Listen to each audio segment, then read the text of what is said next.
Good afternoon, everybody. How you doing? Welcome to the live. Up to the live. So we're going to talk about the live. Talk about it. Did Jesus of the Bible ever exist? That's the conversation that we're going to have today. We have about a couple hours that will be live today. I know y'all missed me yesterday. I know you did. I know you did. I had things going on Monday and Tuesday. Had a lot going on Monday and Tuesday, so I wasn't able to go live. But we're here today. My light on. I don't think my microphone is on. Hold on. There we go. There we go. We had no mic on YouTube. We had no mic. Only about 1 minute. So welcome one, welcome all, welcome to Deconstructing Christianity. I am Coach Renz, be your host today and every day that we go live. We go live usually Monday, Tuesday, Wednesday, Thursday, from about 2 o'clock until 5 o'clock. Definitely in at 5. Yeah, I didn't have the mic plugged in at first. I had moved some stuff around. I was cleaning my desk. I had cleaned my desk and must have unplugged it. So it's hot up in this joint today, so we're gonna get it popping.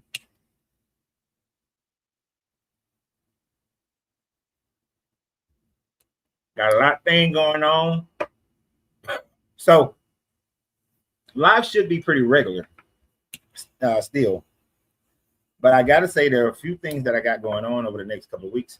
So I might be in and out or late or something like that, depending on how early I can get most of these things done.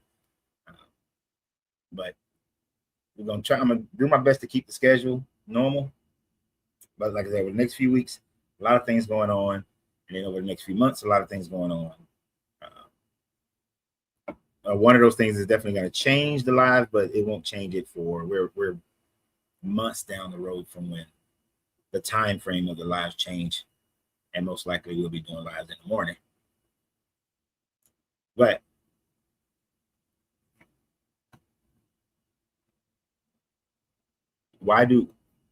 so until we get a guest that wants to prove to us that Jesus is a real person, I will be into the comments.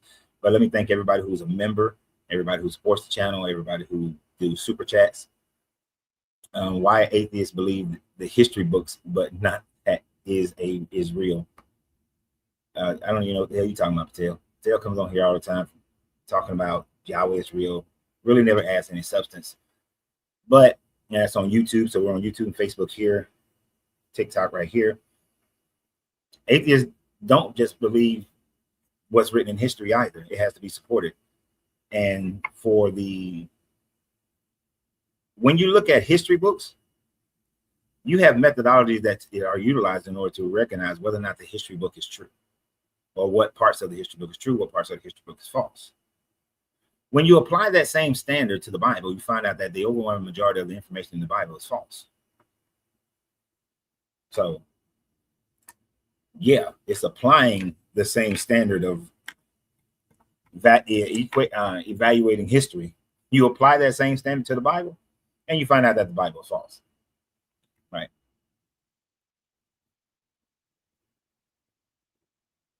And we got dumb stuff like, it's funny, people don't believe in Jesus. Jesus walked this earth, but believe Osiris, Ptah, etc. Shaking my head. I'm wondering, when did I say that I believe in Osiris or Ptah? Right? Are you saying that because I'm black? Because I'm a black man, there's a whole bunch of black people running around talking about Egypt. My family history has absolutely nothing to do with Egypt. I don't give two shits about Egypt. I can care less about Egypt. You sound a little suspect with that.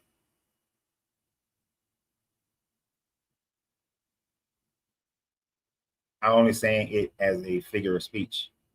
Okay, I'm not. This is not figures. Say what you say, mean what you mean. Words mean words. When you insinuate that people believe in these other gods, that's the same way as now. It would have been better if you would say that, oh, people, they don't believe in Jesus, but they believe in Muhammad or Buddha or some other God that people actually believe in today. And there are still a few people believe in the ancient Egyptian gods, but that there's enough of a people group to believe in those gods, that would make a little bit of sense. Oh, how do I sound suspect? Oh, because everybody, you have certain groups of people who all want to think that if they see a black person, every black person has to believe and act and do the same thing. That is what I mean by that. But I saw your other comment, so it stopped me from finishing that thought.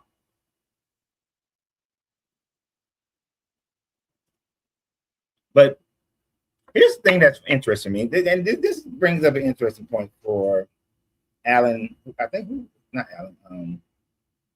GC Galion. I think it's not his name.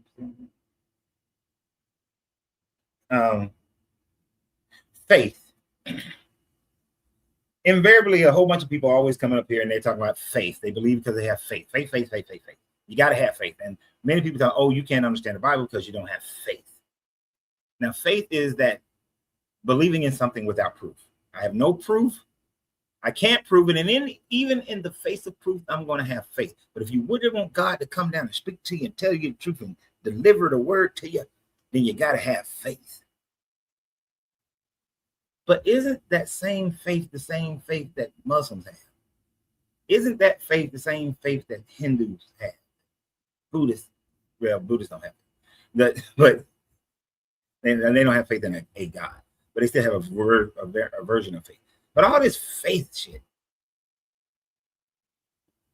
I'm going to believe something is real with the absence of any evidence that this thing is real. And in the face of information that shows that it's not real, I'm still going to have faith in it. What makes Christian faith more valuable than any other religious faith?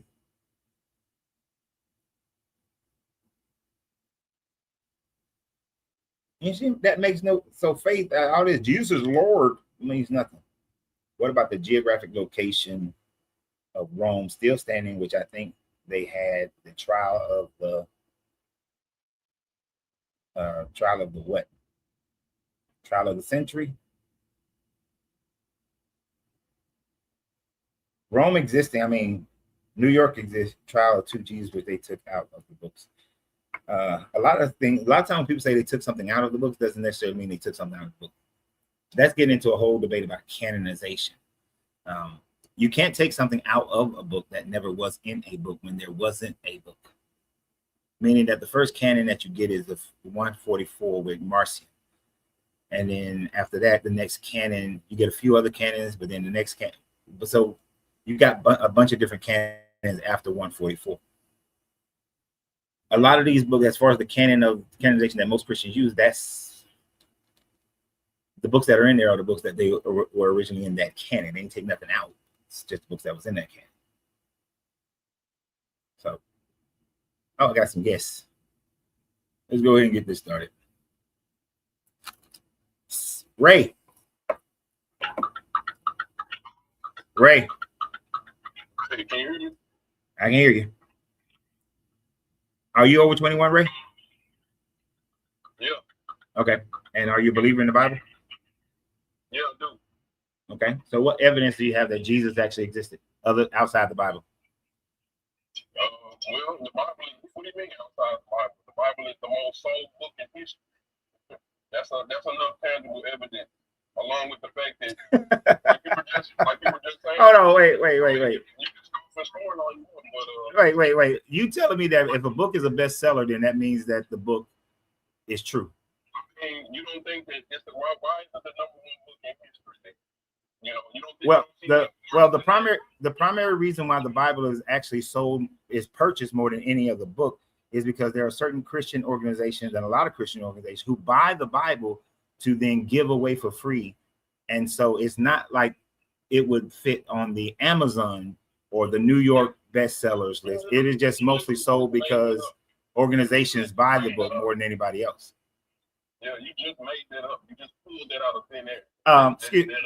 Do you know that how old are you? I'm 45. Okay, you're 45. So you should remember when you was a kid, and it's still somewhat today, that almost every hotel had a Bible in it, right? It don't matter. Now, I'm getting to a point. Almost every hotel had a Bible, and the reason why almost every hotel had a Bible is because the organization, I forgot the name of the organization, they bought all those Bibles and gave them for free to all the hotels. So I'm not making it up. It is just, that is known that the missionaries, they buy the Bible to give away. For the fact that the Bible is the most sold, the most read book in history.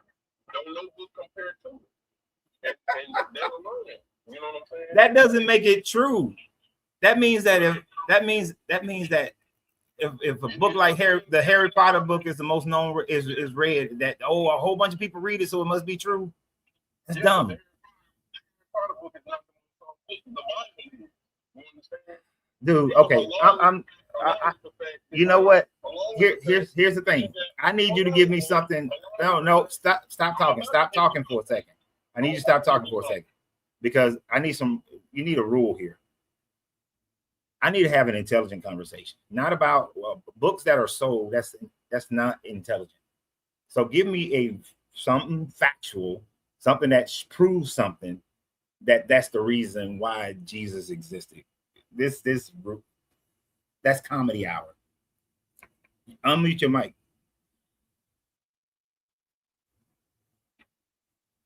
Yeah, I mean, you also have the fact that, Egypt, Rome, Israel, all these places actually exist.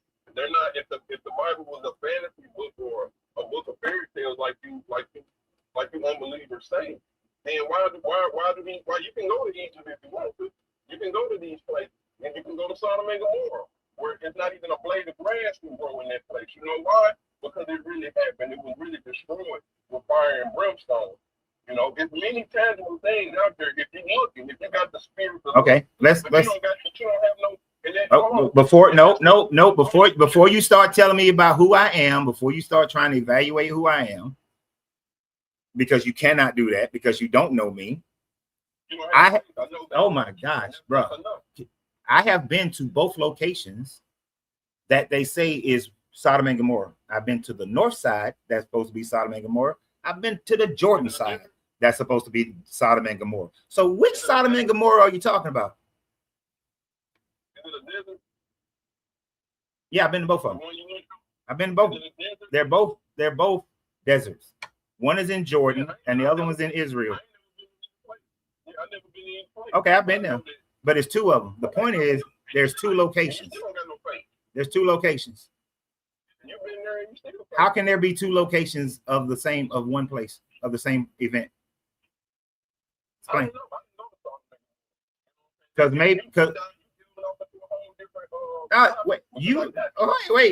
You brought that up as tangible evidence, and my point is, and further the point of everything else that you just said, is that just because a book writes about places that actually existed does not mean the events that are in the book actually happen there, because we know what we found the city of Troy. Let me finish. We found the city of Troy.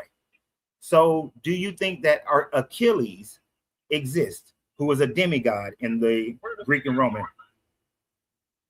Where's the city of Troy, man? We're talking about Greece, right?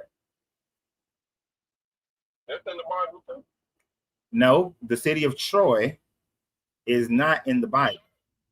But the question is, the city of Troy was found by following the Iliad and the Odyssey. The archaeologist who found it, that's what he did. He used the Iliad and the Odyssey, and he was able to uncover the city of Troy.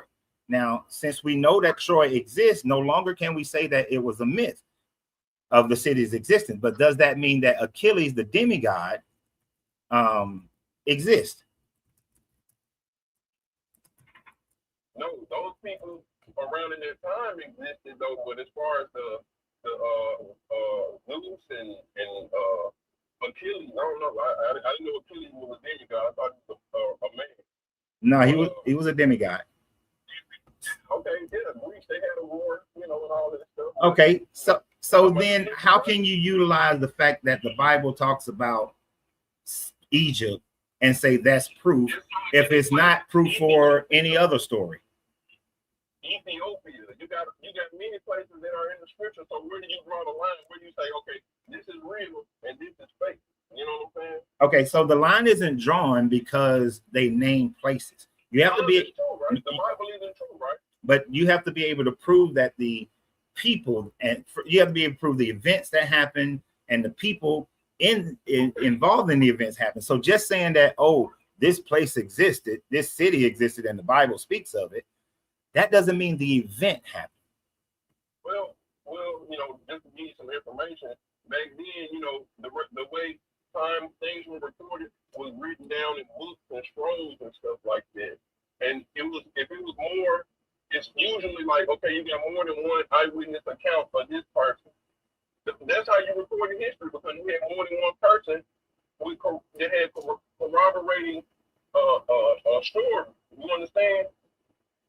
Yeah, but we don't have corroborating story. We have a bunch of contradictions. No, don't do that, bro. Don't just lie on the script. We do have. We do. Was you know, you're somebody to know faith, dude. And was faith ain't faith? What faith is believing something without any evidence. I'm talking about evidence. No, it ain't. The scriptures describe faith as believing in the unseen and hope in things that you can hope for. I'm driving. I will pull up the scripture. Faith is, which is saying that I'm going. No, faith is belief in the evidence of things unseen, without knowledge of those things, without a lack of evidence. Faith is just believing. But once again, when you have faith in the unseen, you will start to see things that will boost your faith, like Sodom and Gomorrah, like Israel, like Egypt. But see, that's the problem. If you go to Sodom and Gomorrah, you can see that it was an airburst over. Oh my gosh, dude! In which city of Sodom and Gomorrah are you going to say is the right one? Because there's two different places that are claimed to be Sodom and Gomorrah. I mean, you can leave Sodom. I ain't never been to Sodom and Gomorrah, dude. But there's two places. No, but so how? But do you see that once you start looking, once you say that Sodom and Gomorrah will then be evidence to boost Sodom and Gomorrah would then be evidence to boost your faith. I'm gonna get to Egypt.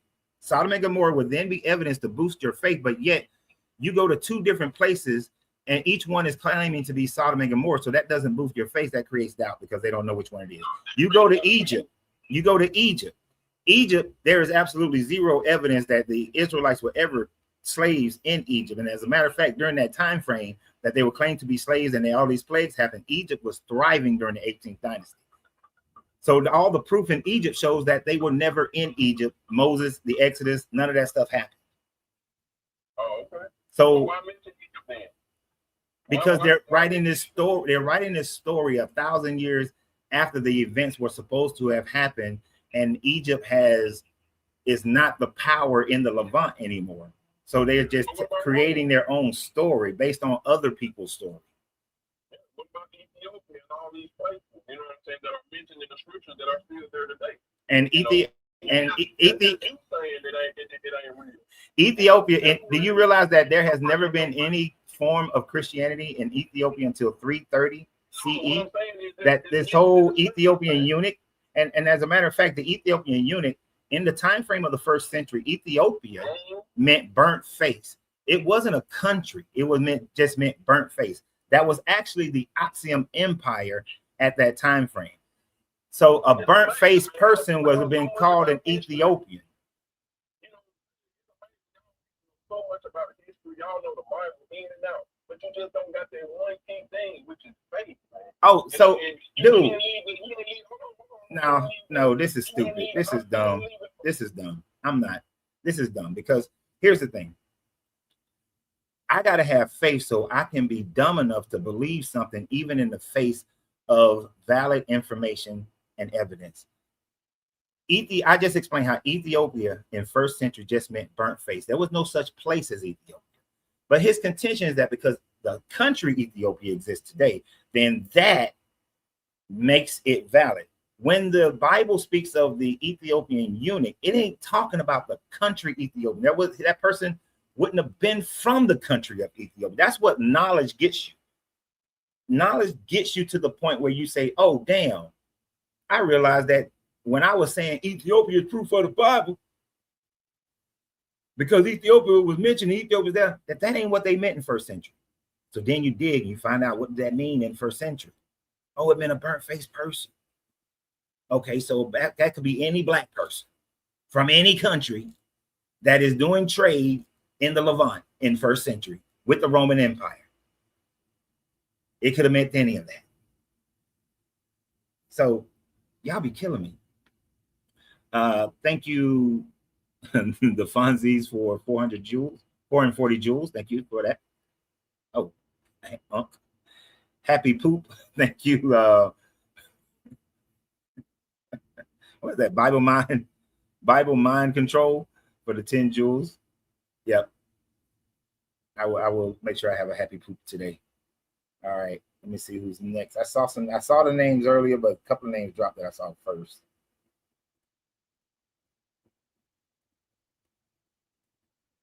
You know, I'm gonna start qualifying people to be able to talk to me. Because in all honesty, and nothing against the guy, he's just not qualified. He can't think through a situation. Ray just don't have I really shouldn't even talk to him. Shit. James. Kofi James. How you doing? Pretty good. Yes, sir. All right, Kofi, are you over 21? Oh yeah. All right, are you a believer? Believe in what? The Bible. Do you believe in Jesus? No. Well, you know, everybody's been indoctrinated, but no, I don't believe that he ever existed. Okay. There's no burial site, and you know, through my studies, I found out he was a pharaoh. They got the story. The Greeks got that story from a pharaoh. The Greeks got the story from a pharaoh. Yep. Okay, I would. Please explain. I was reading about a pharaoh named Akhenaten, married to Nefertiti, and he used to go into the temples and turn over the temple tables. That's there we go. There you go. Jesus did the same thing. Turned over the temples. They the same people. Okay, well, I ain't gonna say that. When you say the same people, do you mean that literally, or that? I mean, they took aspects. The story. The Greeks or Romans, they wanted to take the kingdom from them, so they created a Jesus. See, Akhenaten was getting us to worship the sun, the monolithic God. The Romans and the Greeks, they couldn't control us by that. They had to have a physical man that we worship to control us. So they had an artist draw a picture of a Jesus. They got that story from Akhenaten. See, all the information was written on stone.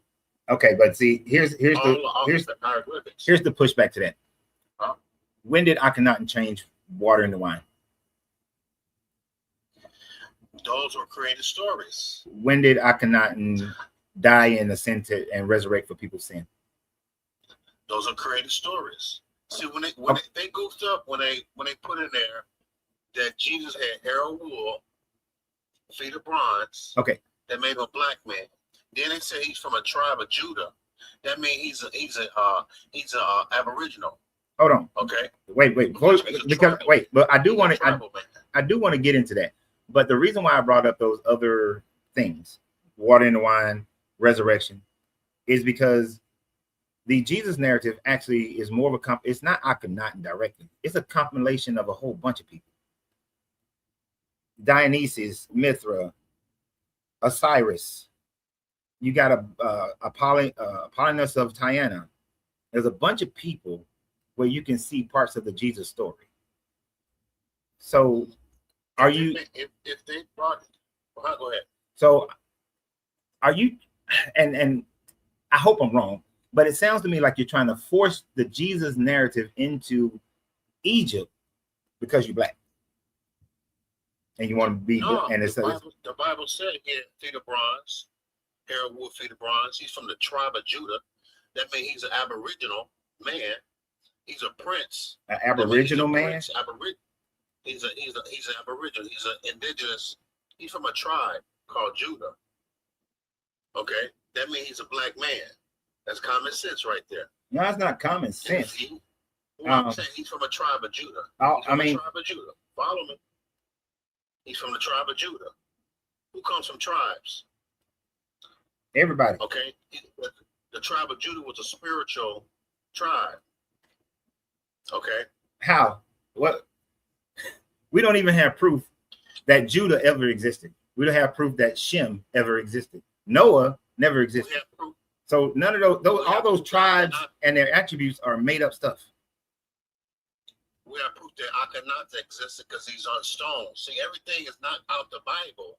So you're trying to find your way out the Bible. No, I'm trying to find how you connecting this, bro, because you trying to take make believe things. You're trying to take things that are make believe and connect it to something that's real. I agree. Akhenaten is real. Akhenaten was a pharaoh of Egypt. He brought in monotheism. 17 years later, they kicked his ass out of there because he was the priest. The other priest was like, hell no. And so they got rid of Akhenaten. But what we don't see, and trying to connect that to, there was no, during the reign of Akhenaten, there was no such thing as an Israelite in that world at that time frame. We don't have the first thing of an Israelite until around the 1200s BCE. Before that, there are no fake. That was a fake group, Israelites. All that 12 tribe stuff. Everything. See, if you go into the Bible, you're gonna get lost. You're gonna get lost in the sauce. But you're using the Bible.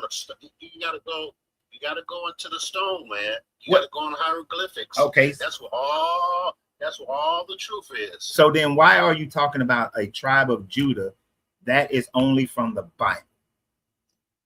Because that Bible leads you right back to the stone.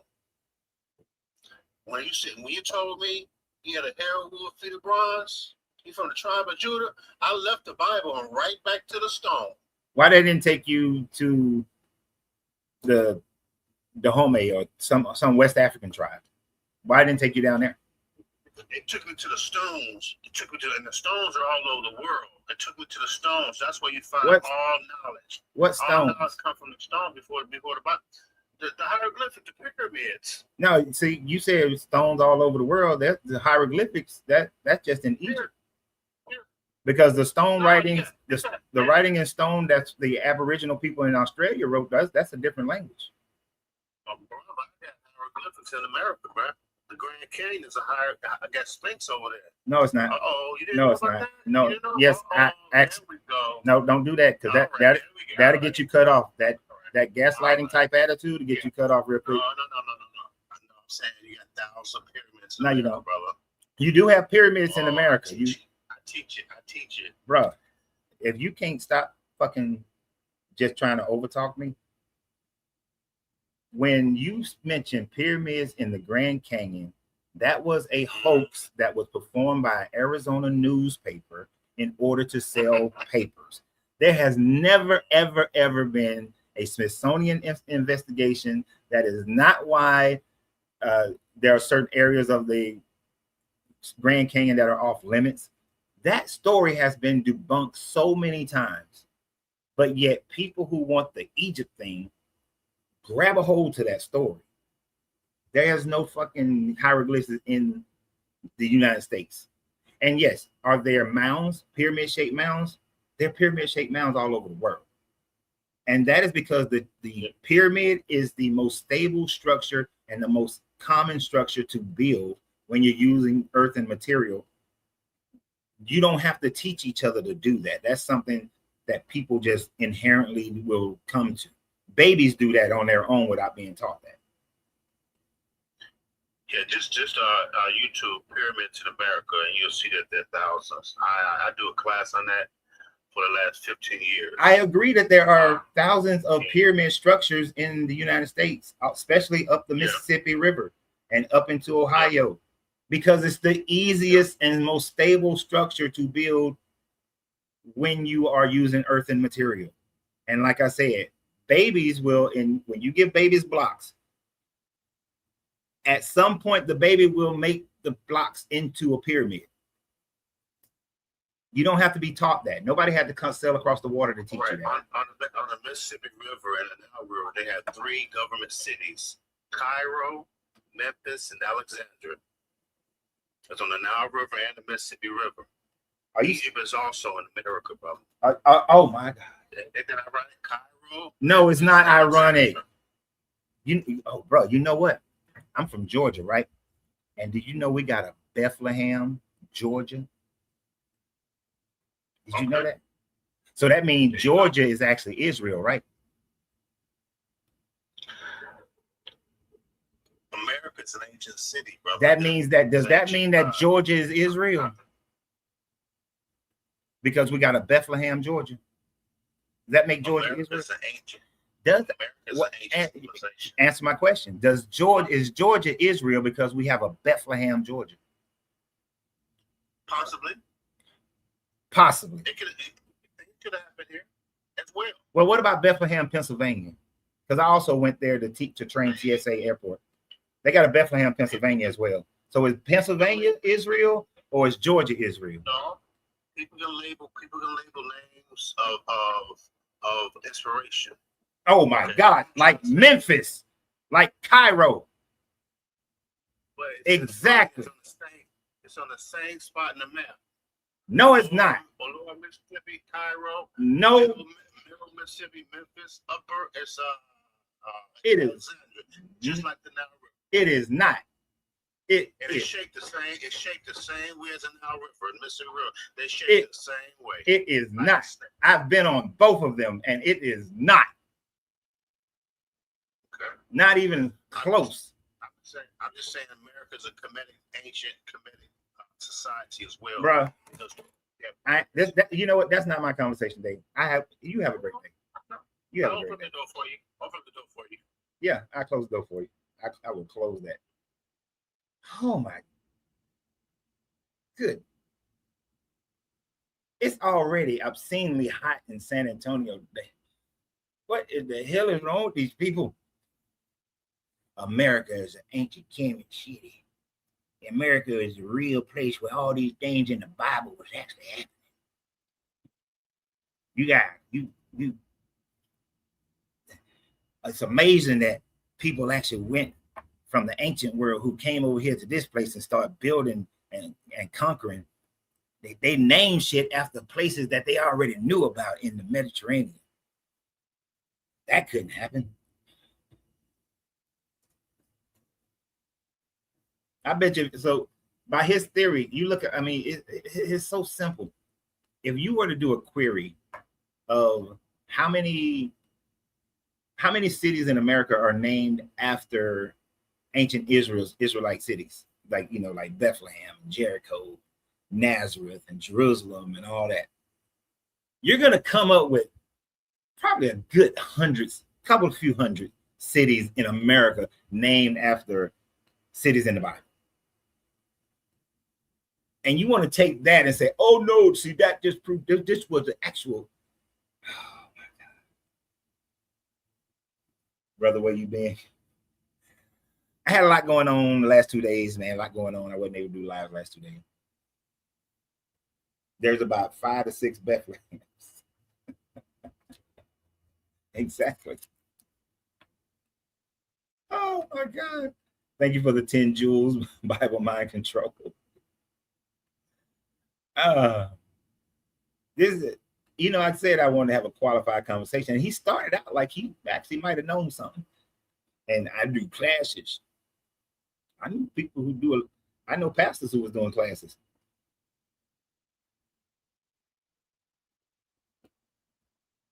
And all these conspiracy theories. I hear you, GC. You talking about America. The United States. I really would like for y'all just look at the Mississippi River, look at the Nile River. They in no way match how they run, how they are symbolized, how they move. In no way.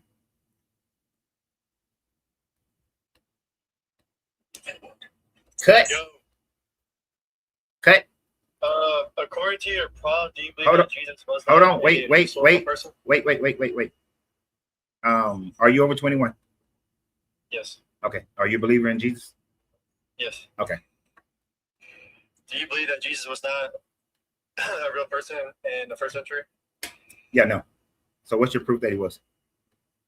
I mean, I think you have the burden of proof because there's a wide consensus that he was. There used to be a wide consensus that the Earth was flat. How do you know that? There was a wide consensus. Most of Prove it. the population believed that the world was flat. Consensus don't Prove mean it. shit. Prove it. What is your proof that Jesus prove, exists, Prove that the most of the world thought it was flat. bro? You're not gonna You're not come. gonna prove it. First of all, You're just gonna spit facts. First of all, sir, you don't come on my channel telling me what to do. So I had the burden of, and so let's go back to your statement. The burden of proof. I'm not making an extraordinary claim. Jesus didn't exist. Up here, plenty of proof that the Jesus character never existed. We can take any one of those subject matters and debate them as to whether or not they prove or disprove Jesus. So, so the first one that's up there is the fact of when was he born? According to the Bible, which is your only proof of a actual personage of Jesus, which then would make that a second circular argument. Matthew says Jesus was born no later than 4 BCE. Luke indicates Jesus was born in 6 CE. That's a 10-year gap. No person can be born at 2 different time frames, 10 years apart. Yeah, there's a. So the Bible's not only our source of proof. You just making that claim. Okay, what's your other source of proof? But first, handle the when was he born? I'm Eastern Orthodox, by the way, so obviously we don't hold to scripture only. Okay, when was he born? When was he born? When was he born? When was Jesus born? I don't have the exact date. I mean, you're Eastern Orthodox. Do you follow the book of Matthew? Of course. Do you follow the book of Luke? Of course. Book of Matthew says that he was born during the reign of King Herod, right? Yeah, we believe that there's variances in the Bible that doesn't refute it. Variances or contradictions? Variances are not contradictions. You can look at No, I said variances or contradictions. variances. Okay, so Jesus being born in before 4 BCE or being born in 6 CE, it's not a variance. That's a contradiction. That's a definition of a variance, bro. What are you talking about? let's define variance real quick. You want me to define it for you? Because you want to define it or not? No, you know what? I'm going to, because let's define. We're going to define it. You and I would define it in so many words, if you understand what I'm saying, right? So let's just go to a straight up,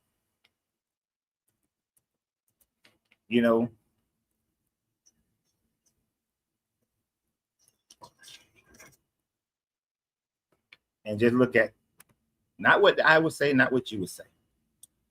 Variance means a difference, change, or the extent which data points spread out from the average value. Depending on the context, it refers to statistical disparation, financial discrepancies, or legal property exceptions. Should put my reading glasses on. Okay, so it's broken down into different, was it talking about statistic and probability, and finance and law and property. So, so does it not say there's an extent? So the average square to which data points are different, right? The extent to which data points are different. Exactly. So that would be a variance by definition, right? No, it would not. No. 2 different dates, bro. But it's That's 2. A variance. No, if it was, so let's say you and I were discussing, what's something that would fit into that category? Let's say I already got it. Let's say you and I were discussing the time frame in which Marcionism was in existence as far as Christianity. We would give a variance of time, a range. We can say from around 130 to 170.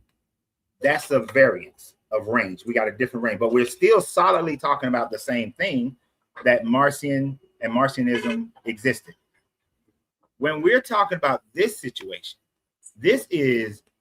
was a person born? You can't have a variance of a birth of a person. a person is either born or they were not born. And then the information utilized to determine when the person was born further strips it away from being a variance. Now, the variance is, did Herod die in 6 BCE or did he die in 4 BCE? Because we're not sure, but we know it happened somewhere around in there. There's no other information that says Herod, if it said that, well, Herod was still alive during a certain person's coming of age, or a certain person did something, and we know that that happened in 5 BCE, then we know he didn't die in 6. So then that would get rid of 6. And that's how we create variances. We bookend it with 2 different things. The birth of Jesus can't be bookended with the death of Herod and the governorship of Quirinius, because those 2 things never happened anywhere near each other. So that's why it's a contradiction, not a variance. Yeah, I mean, I think we can agree to disagree. Can we go to the next variable? You can disagree all you want to. Man can't, you can't be born when 2 people wouldn't have been, one person would have been dead and the other person was alive. And you're saying they would. Did Matthew or Luke say he definitively was born on this X date and it can't be another date? Okay. Did they give an actual, nobody gives a date. Y'all don't have dates. Exactly. So no, you can't, don't try to like move it to specifics. It's an argument from silence, my point. No, it's not an argument from silence. Matthew says that Jesus, does Matthew say that Jesus was born during the reign of King Herod the Great? No, I'm aware of your argument. And no problem with it. All right, so this is why the variance is the years in which Jesus could have been born during the reign of King Herod in Matthew. So does this refute Jesus' existence just because you have 2 different dates? Oh, that's part of it. It is the mountain of information. That refutes his existence? Are you crazy? I said that's part. I didn't mean to say that. That's part of it. And yeah, let's not get into the name calling, because then that's going to go a different direction. A little caffeinated right now. That ain't nothing wrong with that. But yeah, I don't think. But there's the mountain. I don't think this variable is a good argument to refute his existence. I think there's other ones. Well, actually, that is a very strong one to refute whether or not a person existed, because now it's leaning more into the fairy tale type of creation.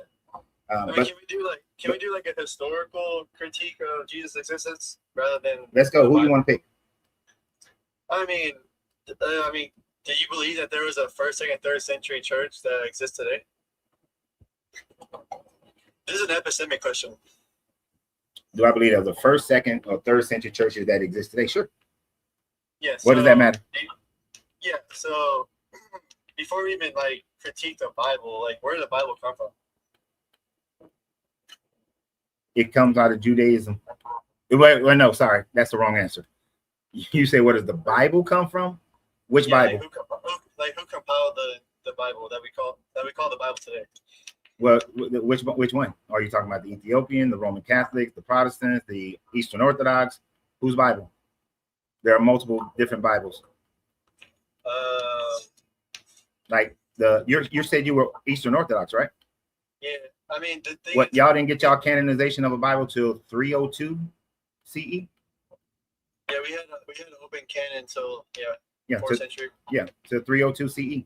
The Ethiopians got theirs in 330. The Romans. But we only differentiate on the Old Testament, not the New Testament. Mm-hmm. But then Marcion had his in 144. Yeah, but Marcion rejected all of Paul's letters. No, he didn't. Yeah, look it up. No, Marcion's the whole thing of wait, dude, I don't think you know the Marcion Bible. Now you're halfway right. He just rejected some of them? He only rejected some of them. The ones that most people say are pseudographical, Marcion rejected those. But the ones that most people think are written by the same author, but stellometry shows that they're not. Marcion accepted those letters, like first letter and second letter, first letter of Corinth, letter of Ephesians, all those. He accepts those are in the Evangelion. Yeah, what was Marcion's? I mean, I don't even know. I didn't really dug into deep with Marcion, but what was his argument to reject any of Paul's letters? Because there wasn't autographs back then. I don't know. I can't answer that question as to why he rejected the pseudographical letters. Actually, there's a leading thought process that the letters of Paul were actually written by followers of Marcion or Marcion himself. Yeah, I think that would be a bad argument. Well, you just said you don't really know much about Marcion, so you can't really qualify it as a good or bad argument. You have to know the argument. I can use epistemic justification on why that wouldn't be true. No, you're just jumping to a conclusion without evaluating the information. Well, no, I'll answer epistemically. Like the What- church was. What does that word mean? Before Marcion. What does that word mean? Epistemic it just means how we ground what we call truth. Right. So it's already based on what you already have decided is true. It's not a good argument. Well, the thing is, like, if I appeal to the church as normative authority for my epistemic answer, how is that circular? Because you're appealing to a group that has already made a decision as to what the truth is, and so by There was utilizing, open canon. We agreed. There was open canon at that time. So no, they didn't say it was truth or not. But what they did say was Marcion was a heretic and he rejected the Trinity. yeah, he rejected the Trinity, and He was not part of the church. But so what? So There he were anyone plenty. could have made their own Bible. Yeah, and a lot of people did. A lot of people did make their own versions. They had a lot of there were plenty of different variations of Christianity through the late 1st century, 2nd century, 3rd century, 4th century. Just like there are 11 different variations of Christianity now. Yeah, And every last so like and every last one of them claimed to be true. well, the thing is, you 99% of that is Protestants.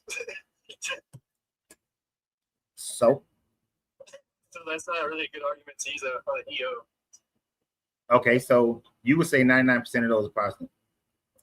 In the earlier 1st century, in the later 1st century, into the 2nd century and 3rd century, the overwhelming majority of people who believed in Christianity were either Jewish Christians or Gnostics. Orthodox Christianity was actually in the minor group until around the 4th century. Yeah. So based on what you're saying, though, how you just did Protestants, those I can do your Orthodox the same way you just did Protestants. You see what I'm saying? No, that argument don't work. I'm not appealing to majority. The thing is, appealing to majority is a fallacy, right? You're appealing. Yeah, No, that is a fallacy. No, that's not. Appealing to a majority? Stop. That's not what I'm going at. I wasn't appealing to majority. Okay. What I was appealing to is, because it seemed like what you were appealing to when you said that about the Protestants is that the Protestants are really based on the Catholics, and then, and these are the more older ancient churches, like the Eastern Orthodox older ancient churches, right? Well, yeah. We that was your Protestants came out in the 1500s, right? So what I'm saying is, Marcionites were around before your Orthodox. The Valentinians are before your Orthodox. The Gnostics, the Gnostic and the Jewish Christians were before them. Wait, can you stop? Because you made a claim there. I gotta address it, please. Mm-hmm. You just said that Marcionites were before the Eastern Orthodox. Are you serious? Yeah, I would greatly stake that claim. But the thing is, have you looked into the early church fathers? They were not Marcionites, like Ignatius, Polycarp. You know that, right? Yeah, I do understand that. Okay, they were before Marcionites. They were literally disciples of the apostles. No, they weren't. So Ignatius wasn't a disciple of John. Polycarp wasn't a disciple of John. No, Polycarp never claimed to be a disciple of John. Show me where Polycarp. Irenaeus said that. Exactly. Irenaeus makes that claim. Polycarp never makes that claim. But that's an argument for silence. He never said he wasn't. And when did Irenaeus make this claim? I mean, Polycarp never said he wasn't. So I think it's an argument for silence by using. Oh, so now you can use an argument for silence. No, I don't want to use the argument for silence. I think you're trying to doing that. Just because Irenaeus said it doesn't mean Polycarp wasn't. But Polycarp never says it. Don't you think that if I'm Polycarp, I'm going to make the claim that I learned I was a hearer of John? Why does he need to do that? Because Then- the churches he was writing to. Then how are you establishing? How do you? But you're establishing the church fathers' connection with, the whole apostolic ascension. You're claiming apostolic ascension by saying that he was a hearer of John. Okay, how about this? Was Polycarp a Marcionite? Yes or no? No, Yeah, no, Polycarp wasn't a Thank you, Marcionite. He definitely wasn't a Marcionite. But we don't even know Look at his writings. He's a Trinitarian, dude. he is a Trinitarian. Yeah. So the thing is, why did he say Marcionites are before EOs? Polycarp's a saint in the EO church. Because that doctrine was already there, is what I'm saying. So But I see. Marcionites came after Polycarp. I'm saying that to say this. Although Polycarp does come before Marcion, let me rephrase that. Although Polycarp and Marcion are somewhat contemporaries of one another, somewhat. True. Polycarp is born slightly before Marcion, right? Yes. So True. somewhat contemporaries of one another. Would have been grown ass men, maybe separated by 10, 12 years. I agree. Right. So both of them are walking around at the same time. They can have different thought processes at that same time. So, but Marcion and Polycarp were not one, and they didn't believe in the same thing. They had differences of belief. Yes. The establishment of their teachings were established in around the same time frame. I will put it in that term when it comes to. I was just saying, I'm not trying to like stop you or I got you moment. I'm just saying, like Polycarp. Sorry, I said Marcionites were not before EOS. That's all I'm trying to get at. Well, I think it's an unfair statement. and it's not, and this is why I say that. Okay. What many of the churches, like the Eastern Orthodox, like the Catholics, what they did is once they try to establish themselves through apostolic succession, in order to give them authority back to Jesus. But we actually don't have solid proof that those people actually believe the same thing that y'all believe. And actually we have, there's evidence that is different. I can answer that. So you know the Church of Thessalonica in Ephesus? You know they're Eastern Orthodox, right? You mean like right now? Like you can look it up. Like they were first century Church of Thessalonica, Church of Ephesus. They were definitely Eastern Orthodox. They had the same values. They might be Eastern Orthodox today.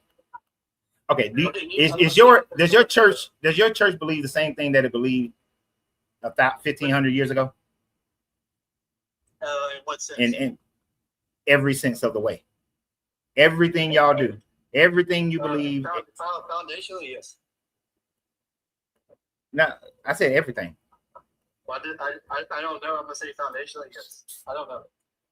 Okay, I don't know a lot about the Eastern Orthodox Church, so let me be clear about that one. What was the Eastern Orthodox Church thought process on slavery back in the day? Do you know? Well, I would. So this kind of going into a different rabbit hole here, but are you aware of the Byzantine Empire? Yeah.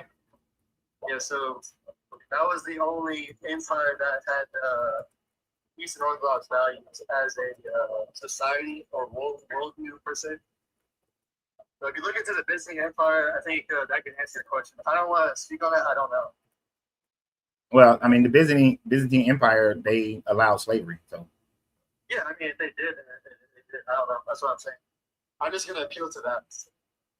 Okay. Because they did have that was the only empire that had Judeo-Christian values. Okay, so in the 5th century, I just looked up 5th century Eastern Orthodox stance on slavery. They believed in the spiritual equality between slave and master. So they were viewed equally as part of God's in the same sacrament body, but the slave was still a slave. You still didn't own yourself. Chattel slavery is still okay. They believe in humane treatment of slaves, right? So they did believe, and they did encourage the freeing of slaves, but they didn't have a problem with owning slaves. Okay. So would you say the Eastern Orthodox Church today, do they have a problem with owning slaves? Today, I would say yes. Okay. So churches didn't. So what your church believes now is not what your church believed in the 5th century. But the thing is, it wasn't a dogmatic statement, though. But would you agree that what your church believes today is not what your church believes in the 5th century? Dogmatically, it's I wouldn't say. How do you say this? Let me rephrase that. In a dogmatic sense, it's pretty much. Would you agree that what you just quoted right there was the church was leaving it open? No, they weren't leaving it open. They were saying that it's okay to have slaves. They just treat your slaves fairly, and if there's a way for if your slave can earn a way to free himself, then allow your slave to earn a way to free themselves. But they were perfectly fine with. That was the economic norms back then, right? No, It wasn't. They had capitalism back then. well, yeah, they did actually. Yes. But like I'm talking like a free way. Yeah.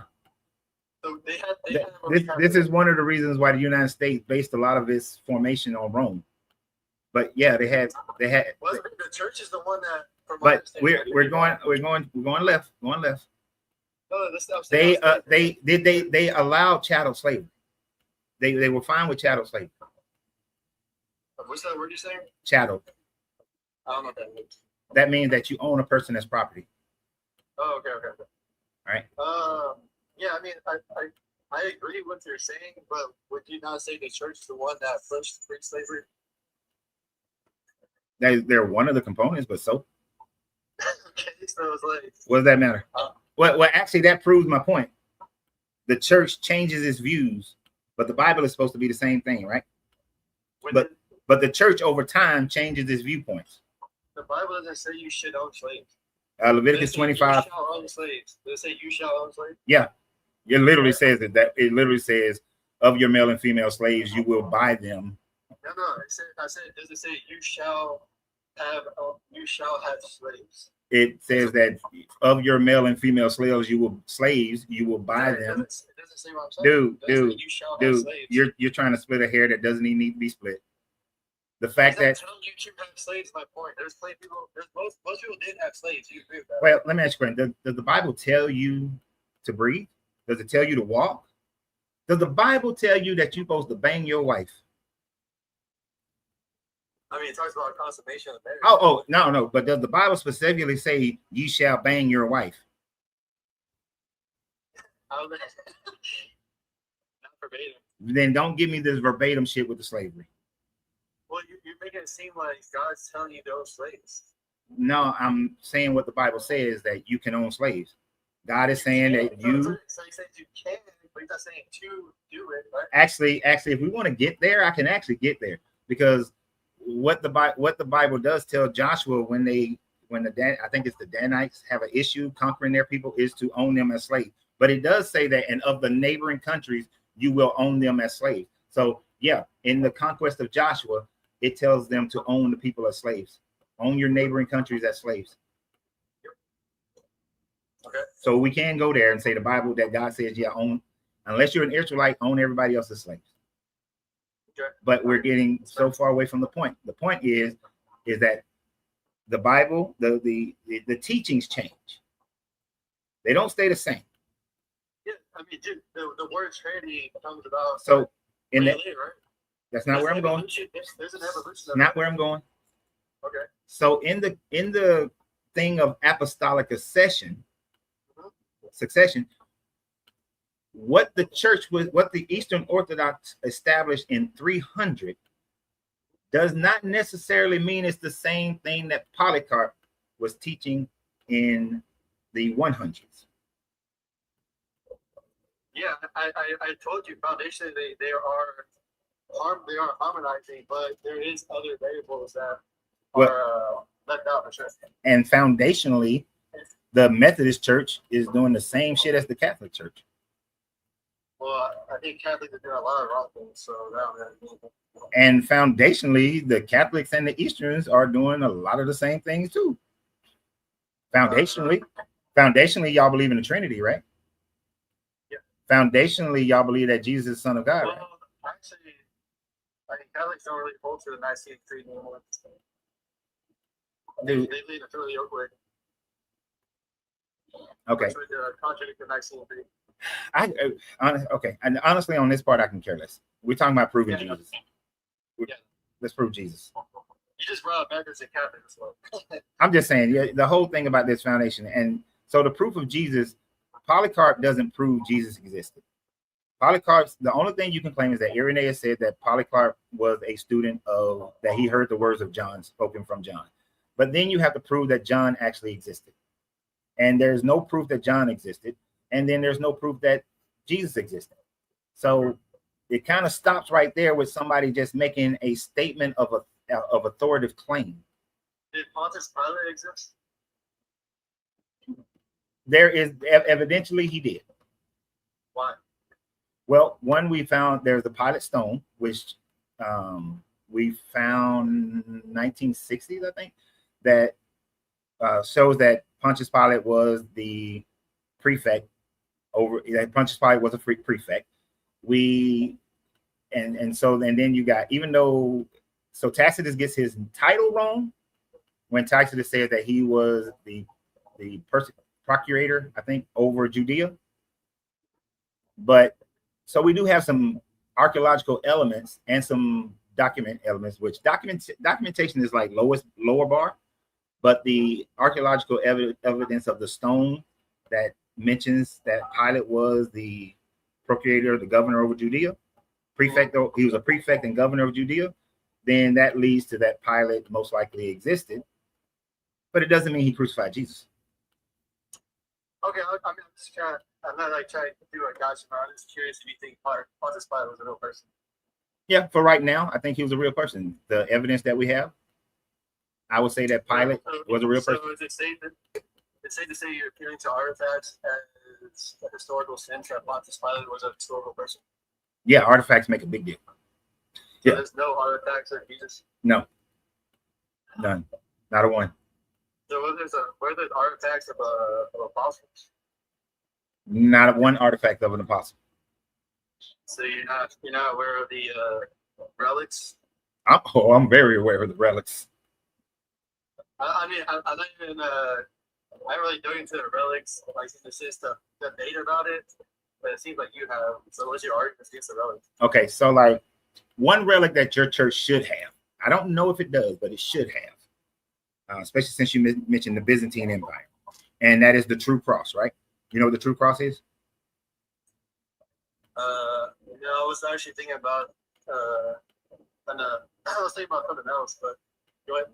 So the true cross is supposed to be the cross that Jesus was hung from, right? This, like a picture of it? Yeah. Okay. This is, isn't that a Catholic thing? well, it's a little bit all around because over time, and especially when it was first discovered, when it was first claimed to be discovered by Constantine's mother, Helena claimed that she found the true cross of Jesus, and then she broke up pieces of it and she gave it out to different people around the Mediterranean. And I don't know if she gave it to the Byzantine. I'm pretty sure. Well, she was part of the Byzantine Empire. What the hell am I talking about? But I don't know if it was given to anyone in your church group during that time frame. But she gave out pieces of it as a kind of a, diplomatic present. You know, how they. I would say she definitely did, because it was Constantine that even called for the Nicene Constantinople Council. You would say she definitely what? So the Nicene Constantinople Council was there in Constantine's time. Okay, yeah. What that got to do with what I was saying? Well, I'm just saying, because you said something like, you don't know if your church has it, so I guess they would. Yeah, I don't know if your church. Well, see, they gave out pieces of that cross to other neighboring powers in order to foster unity with the Roman Empire at that time frame. Because the Roman Empire had been split, and then they came back together. After the Constantine defeated Maxentius, and so Helena gave out pieces of the cross to all these other churches and organizations and kings and queens and whatnot in order to foster unity within the Roman Empire. So many people have this relic that they're claiming to be the true cross, but we know that it's not an actual, there's no proof that this was the cross that Jesus was hung on. So it doesn't prove Jesus. So when you when you say relics, I really dug into that. This is does it say how she knows it's a true cross? I don't know. Because some people told her. Oh, okay. Literally, because the local people said, "Yeah, this is it." Well, I mean, the thing is, right, Oh, my bad. And wait. You'll like this. There's two different variations of the story, but one of the stories that was written by Eusebius is that she had 3 different crosses, and sick people came up and touched each one of the crosses. But then this one woman who was sick, she comes up and touched this one cross, and she's all of a sudden healed from her sickness. And so she said, "This is the true cross of Jesus." I like it. Yeah, I know. I said you like it. I figured you like that. I'm gonna drop you a follow. I'm gonna eat right now, but Okay. Sorry, that was sorry I called you crazy. It's all right. Forgotten. But, hey, good talk. We're talking fishing. All right, good conversation. Thanks. Later.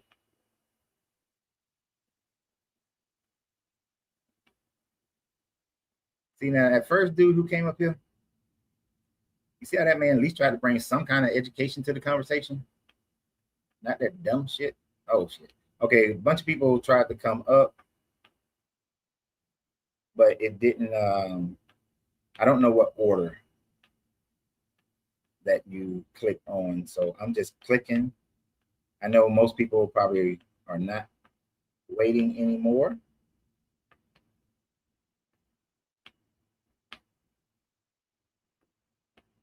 I am culture. I am culture. Thanks for the gloves. Appreciate any gifts that are given. Thank you for the gloves. Get my Mike Tyson on.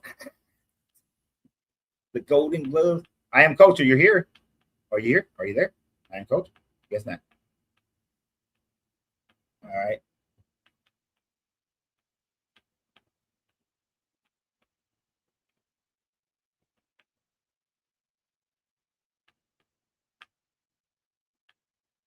Let's click on some more of these. See who is still here.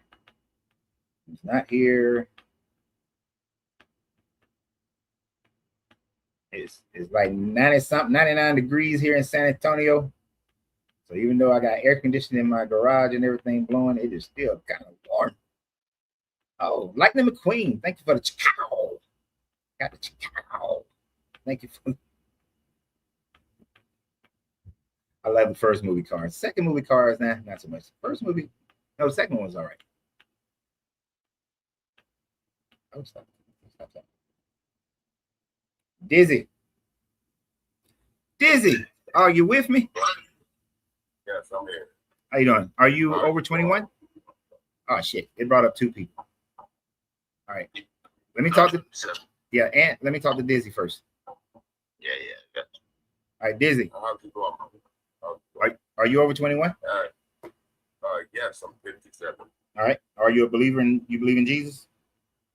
Yes, I do. Okay. What is your evidence that Jesus actually existed other than the circular argument of the Bible? And first century Christians and all that. None of that does anything.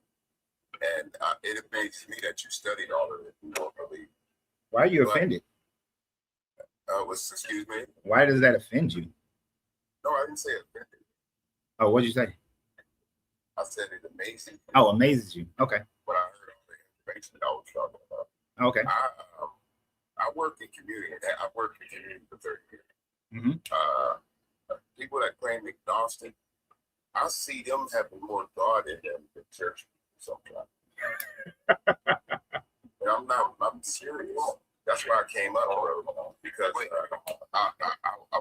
I work in community. Uh-huh. This is why I believe. Because the law. Question regarding that, if you don't mind, I'm sorry. Yeah. See, that's why I don't normally do more than one person. because No, I'm sorry. I just like my question. It directly involves what you just said, and waiting till the end, like people get diverted to. okay, ask your question. So what is the difference between the Bible and Harry Potter?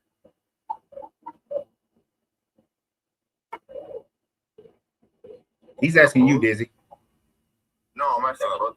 They're both books written by that wrote it. She knows what she wrote the fiction. That wrote it. She makes millions of dollars.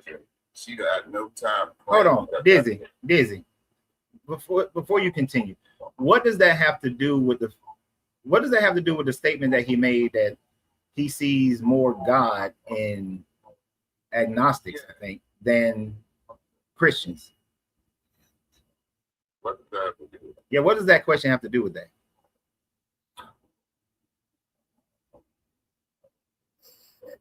All right, let him Google it real quick. No. You said that you wanted to interrupt and ask a question because it pertained to what he said. Yeah. But that question, so how does that question pertain to what he said? She was talking about the book that was written by God, but it was more of a from like a book that was decided upon 10 disciples to write the book. So what is that difference of a book written by 10 disciples, whatever, versus Harry Potter? A book written by somebody. Let's a book written by somebody. He didn't say anything about the book. No, I know, but I'm questioning that part of it. I'm talking about the Bible. Hold on, Dizzy. Okay. And no disrespect. You can come back up later. But it seems like you just came on because you had something that you wanted to talk about, you wanted to say, and so you wanted to do it now instead of waiting like I asked you to wait because I had clicked on multiple people, but Dizzy came up first, and I said I normally don't do that, but I asked you to just wait, but you just wanted to talk anyway because that has absolutely nothing. And even though me and Dizzy are probably going to have a whole bunch of disagreements, when there's not, I'm a fair person. That had shit to do with what Dizzy said. That was dishonest. And I don't give a damn if you agree with me on most of my points or not. Even if you do agree with me, I'm gonna call you out on some bullshit. And that was bullshit, dude. That was not respectful of my channel. That was not respectful of what the first statements that Dizzy said. So don't do that shit. If you want to weigh in on what we're talking about immediately, put it in the fucking comments. But when I tell you to wait and you don't know how to wait, shut all the fucks up. Now, Dizzy, you were saying that. Okay. I work in community. And a lot of the young guys that come through, they're guys in Dawson. And I see more God in them sometimes than I do people in the church. And I think religion is the problem, not God per se. Mm-hmm. And I think we got to read through these books and find the character of God. Like, with my understanding, it's the law and the gospel. Like, we can't live without them. Like, we can't live without the law and the gospel. You know what I mean? The 10. Now, let me explain now. The 10, like what they call the Big 10. You know what I mean? And people don't listen. I'm not saying they do. But once that part of the gospel got out, the world started getting rid of the gospel. That's when the world started changing from the gospel. You know what I mean? Not the Old Testament, the gospel. When people, when it said, what he said, what God said, it all boiled down to love God with everything you got. When you go look up what loving God is, it's following his rules. And his rules is love God with everything you got. That's what he said, boiled down to. And loving thy neighbor as thyself. We can't survive without that. Love thy neighbor as thyself. Do unto others as you would love to do unto you. My proof is not one of an analytical proof. It's actually living in community and seeing when people accept the ways and don't get caught up in a name. Yahweh Shai, Yahushua, Jesus, but his words, the red letters, living that and seeing people trying to take upon that character of those red letters. I've seen them leave the streets, get a job, become fathers, because my community is riddled with gang violence. And a lot of times, the only thing people where we live got is that gospel. You know what I mean? One person got on and was smart. He said it trying to be jokingly. He said, well, that's for poor people. The Bible says that. It's for poor people. You know what I mean? And I think it's the only way out for a lot of people is the law and the gospel. I'm not nowhere near as intelligent as you are. I heard you talking. Okay. You have made me the information. So You did, man. I appreciate that. So let me ask you this question. Like what made you? How did you learn all that? Independent studying, studying under archaeologists, biblical scholars, traveling to a bunch of these countries, going into libraries, going into the bottom of museums. Just that. Yeah, what you see in the up top of the museum is only about 10% of what the museum actually have, because they're still curating a lot of things. So if you can gain access to the bottom of the museum, which is where the majority of the things, they got things down there that will never be displayed, and they got things down there that won't come out for 20 years because they're still curating it. And then they put stuff out that they think is going to make money, right? That people going to come in and look at it and it's going to be interesting. So that's what you're seeing.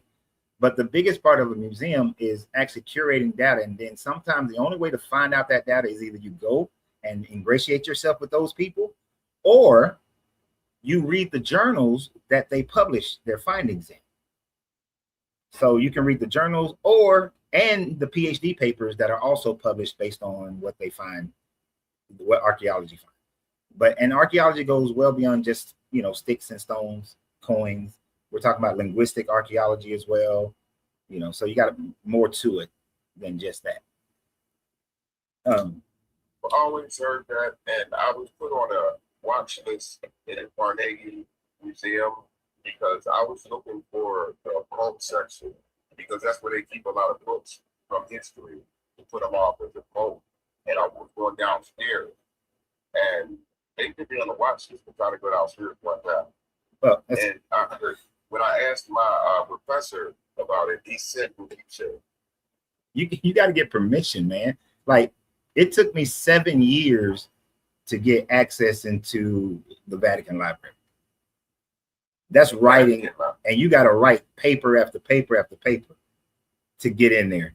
Justifications. What's the reason for your research? What are you looking for? Why are you looking for that? What are you going to do with that information? Or is it going to be publicized? And then you only get access to whatever the one or two things that you get granted. If you're looking at something and then you want to look at something else, you can't do it. You got to start the process all over again. So you're on a watch list because you didn't do it in the way that they order you for, the way that it's orderly for them to do it. You have to do it in the way that someone who is studying for it, who is trying to get their PhD, or who is an archaeologist, or you're an author or historian, you have to follow the process in order to get to that information. I'm very interested. I was very interested in a lot of things you talked about. I'm nowhere near as ready to, present things that it sounds like I know what you're talking about. That's why I said I meet a lot of agnostics that are more in line with God. They don't know it, or nobody has probably told them that. But I think a lot of times, I'm not saying every single word you're saying, but there's a lot of things that you're saying, and it goes against the religious establishment that caused all this mess in the first place. Okay. Now, I do want to go to what you said about the people following God's word, right? Yeah. So the people in the Americas, before any European came here and introduced the Bible, they already had laws in their society about stealing, about murder. They already had those laws. Your God never told them, never met them, never dealt with them. They already had that. They had other cultural laws based on their own belief in their own gods about how to treat the land and how to treat your native tribe, your other neighboring tribes. They were already living peacefully. Contention was brought to them when this Bible was brought to them. More contention. I ain't saying they weren't all peaceful over here. They had their own wars and stuff like that. They had their own crime. So what I'm saying is that civilization in itself will have certain rules in order for it to be a civilization, and there will be rule breakers, but the Bible is not necessary in order to have it. You can say was not necessary, and we wasn't around to see that. And now you Mel Gibson, I think, is not lying when he does his research. I think Mel Gibson got enough money to do proper research, and he does. And I'm not saying everything here in America was like that, but he showed you, and we read books about ritual sacrifices and sacrifices being done to gods, and tribes killing other tribes. And I'm not saying that was just here. That was just here. I'm not saying the whole land was savage. We know the savages were the ones that came over and did what they did to the indigenous and the Indian. I know that because they perverted the word. And one of the things you had brought up was chattel. That wasn't chattel in the Bible. Bro, have you read that thing? Yes, that wasn't. Yes, I mean, wasn't chattel. I wanted to get to I wanted to talk about the whole Mel Gibson and the Americans and how Mel Gibson was biased as fuck and only picked one major tribe that most people are commonly know. And I was going to talk about how the ancient Israelites were doing human sacrifices as well. But black man to black man, I got to stop at chattel slavery. Leviticus 25:44 through 46 is chattel slavery of foreign nations. No. You know what chattel slavery is? Yeah, chattel slavery is owning one person's property and then being able to pass them down as inheritances. That's chattel slavery. Right. Owning somebody their whole life, being able to punish them how you want, and owning their children. Yeah, that's in the Bible. No, that's not in the Bible. You can work your way out of slavery in the Bible. No, this is what they have. This is the misteachings of the Bible. There's a key ingredient there that shows a difference. When it talks about being able to work your way out of slavery in the Bible, that is Israelite to Israelite. And that is only Israelite man to Israelite man.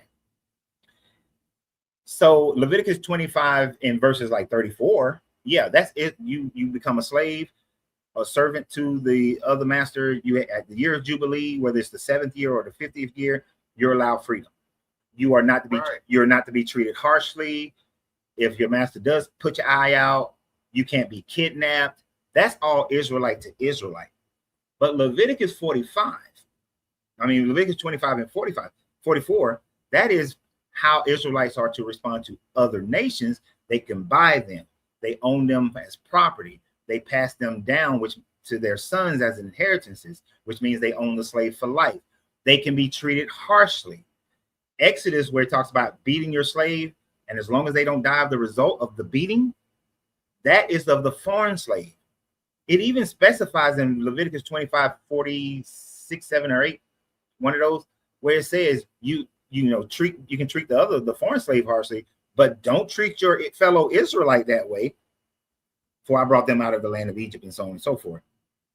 So the distinction, a lot of black ministers try to make the American chattel slavery different, say that they did it wrong because they were supposed to give you this freedom in 7 years. They try to move it into that part of verses 34 through 36. But really, the reality is that when the Europeans followed the Bible as far as slavery is concerned towards the African, they were following Leviticus 44 and 45, 25, 44 and 45, 44, 45, which is what the Bible says. So, yeah. It said Israelite to Israelite. Yeah. It literally says to your fellow Israelites. Let me come on. Because one of the things that, and nothing against you, because when I was a Christian, I was taught the same thing that you were saying, and I was following that. Right? So like Leviticus 25, 34, 35 says, if any of your kin, that's your family, right? That's your people. That's your people. If any of your kin fall into difficulties and become dependent upon you, you shall support them, and they shall live with you as though resident aliens. Do not take interest in advance or otherwise make a profit from them, but fear your God. Let them live with you. You shall not lend them your money at interest rates taken in advance, or provide them food for profit at a profit. I am the Lord your God who brought you out of the land of Egypt to giving you to the land of Canaan to be your God. If any who are dependent on you become so impoverished that they sell themselves to you, you shall not make them serve as slaves. They shall remain with you as hired or bound laborers. They shall serve you until the year of Jubilee. Then they and their children will go with them out of your authority, and they shall go back to their own land. See, this is your kin. This is your dependents. They're talking about your own folk, right? Now, when you get down to verse 44, it changes.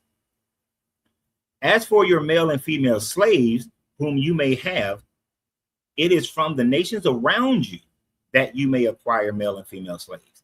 You may also acquire them from the aliens residing with you and from the families who are with you, who have been born in your land. They may be your property. You may keep them as a possession for your children after you, for them to inherit as property. These you may treat as slaves. But as for your fellow Israelites, no one shall rule over the other with harshness. You see the difference? Yeah, I do see a difference, but I don't see that described in the chat. The only part, but Bruh. the punishing slave. Bruh, how you wait, want that. you say you don't see that as chattel? No, yeah, part of chattel. What does chattel slavery mean to you?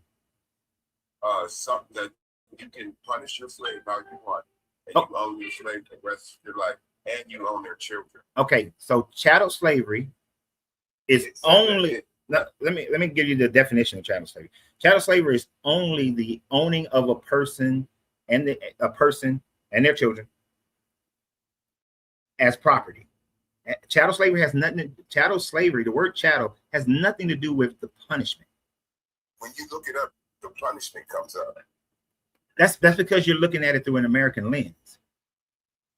But it don't. The chattel is meaning to own a person as property.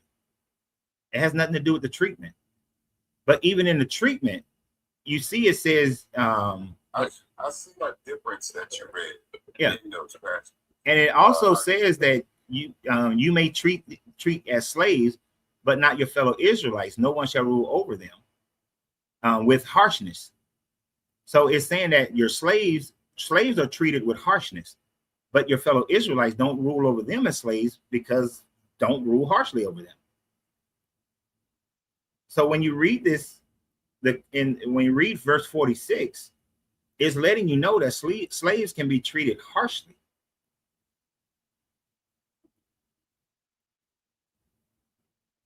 So even having that idea that chattel slavery also means that you can beat them,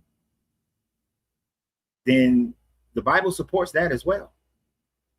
Just in that verse alone, where it talks about the harshness of it, that slaves are treated harshly, rather, but your fellow Israelites you don't treat harshly. I can see there being a difference. I mean, I would prefer there be a difference in the way you treat your brother and you treat another person. But I don't prefer that. I got to read it. I got to read it for myself. And a lot of things is how we interpret them. A Well- lot of things, like I've seen people go to the Bible to the same passages and interpret it different. And a lot of things is an interpretation as to what that means. Yeah, and that's another one of the reasons why I walked away from the Bible. Well, you definitely tell Word, you know this. yeah, words seems to not mean what words mean when it comes to Christians of our day and in the past. They constantly change based on whatever the culture is of that day, right? So these words, the words that I read about Leviticus, they mean exactly what they mean. And when somebody tries to switch up that meaning, I'm like, nah, I can't deal with you, because owning the owning of another person is the owning of another person that's passing them down to your kids. It don't mean nothing else but that.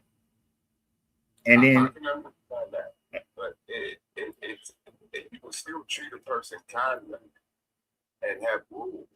you can. You certainly can.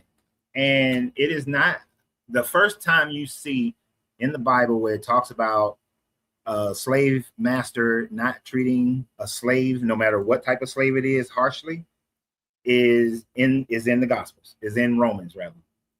Is written is according to what they claim Paul wrote, where you got the slave and the master, and the dude like, look, y'all are both Christians, so don't treat them harshly. They still slave though. You still own this joker. Paul wasn't saying don't own them, but he was just saying treat them better. Only because they were Christian though. Now And I can believe that's why I was saying the gospel is when it gets summed up, it's do unto others as you live. That's why they try to revise part of the Bible back to me. And the Roman Catholic Church with that word. and see, I hate it revised. It says do unto others as you would have others do unto you. And that's where it's at now. see, I hate to be that guy to tell you, but when Jesus is recorded as saying, love your neighbor like, love your neighbor like yourself. Yeah. The word neighbor, the word used there that is translated for neighbor in first century, it did not mean the person who lived, other people. It meant somebody of your clan. That's it. That's it. It don't mean that I gotta love this joke over here. So if you was Christian, Right. you didn't have to love the Muslim. If you was Spanish from Spain, you don't have to love the French. It's your own group, your own people group. That's it. What Christ died, it opened that up to the Gentiles. That when he said the nigger thing got opened up to the Gentiles, that's why he came to get other people, not him. I come for the lost sheep of the house of Israel. Yep. But the ones that he talked to, they are to go to the world. In Matthew 28, it told us to go out and make disciples of them. And so it opened up that love thy neighbor to the Gentiles. Yeah, that's stepchildren. That's why he called that Canaanite woman a bitch. Oh yeah, he was. And I know what you're saying about him. I'm trying to look for the words to say. I don't want to, but he was kind of tough. Well, but I would have been scared to ask him questions. I would have walked away from him. You calling this woman a bitch? I would have been scared. I would have been scared to ask him questions. And then you only heal this woman's child after the woman submits to you as a bitch. Nah, that's not somebody I want to follow. That's not somebody I want to emulate. Damn sure not somebody I'm gonna put up as somebody to be worshipped. Now, okay, now this day and age, looking at the climate, do you think people qualify as bitch? No, I don't. I don't think anybody should be. Right. I don't think anybody. Now, look, don't get me wrong. Don't get me wrong. You gotta understand my morality. I don't believe in degrading people, even when the past me would have thought they deserved it. I try not to degrade people because, like you said, what I do is that at the core of my morality is treat people how I want to be treated. So I don't want to be degraded, so I'm not going to degrade other people. Even though I might look at their actions and be like, that bitch ass motherfucker. How are you gonna change sides on us, man? What do you We mean? need somebody like you, man. I'm not. See, I think there are ways to. Oh, I see what you're saying. I thought you were saying something else, but I see what you're saying. I was gonna say I think there are ways to slap a person around without degrading them, but Only us with the bad teachers and the good teachers, baby. But I can see this is a problem that I have with religion and even spirituality. As many people who are walking away from the religion, like you say, and they're turning to, well, I'm just spiritual. I believe in Jesus, but I'm spiritual. I'm not a part of the church. I'm not a Christian. You know, they go that route. But they still have this thing that a person like me can't be beneficial to the community unless I believe what you believe. But the thing about it, primarily, I believe what you believe, that all people should be treated fairly, equally, treat people how you want to be treated. That's how I think everybody should be treated. I just don't give it to some deity or some ancient writings or some mythology. I don't give it to mythology. I give it to the fact that I was raised a certain way, but then I decided who I was going to be at a certain point. But then we can't work together because I don't believe in Jesus. You know what I say all the time? We help big corporations. We don't believe nothing the same. And we still work side by side for years and help them accomplish what they got to accomplish. Exactly. We can't do it in community. But in community, no. And it's not just, and I know what you're thinking, but it's not just black people. That's everybody. No, that's everybody. That's everybody. Everybody wants you. That's everybody. But it's only, and let me read, it's only people in religions. It's only people who believe in gods and goddesses. Them the only ones who do that. I done had brothers who are doing some good things. I wanted to get involved with them, and they like, nah, because we believe that, you know, that all the ancient Egypt shit. Now because we the Purple Power Rangers with our little BHI outfits on. Because not all of them are bad. I've had people tell me I couldn't work with them simply because I didn't practice their religious belief in any form or fashion. Of every race. I would have enjoyed it. I slowly kept picking at you and trying to get you back.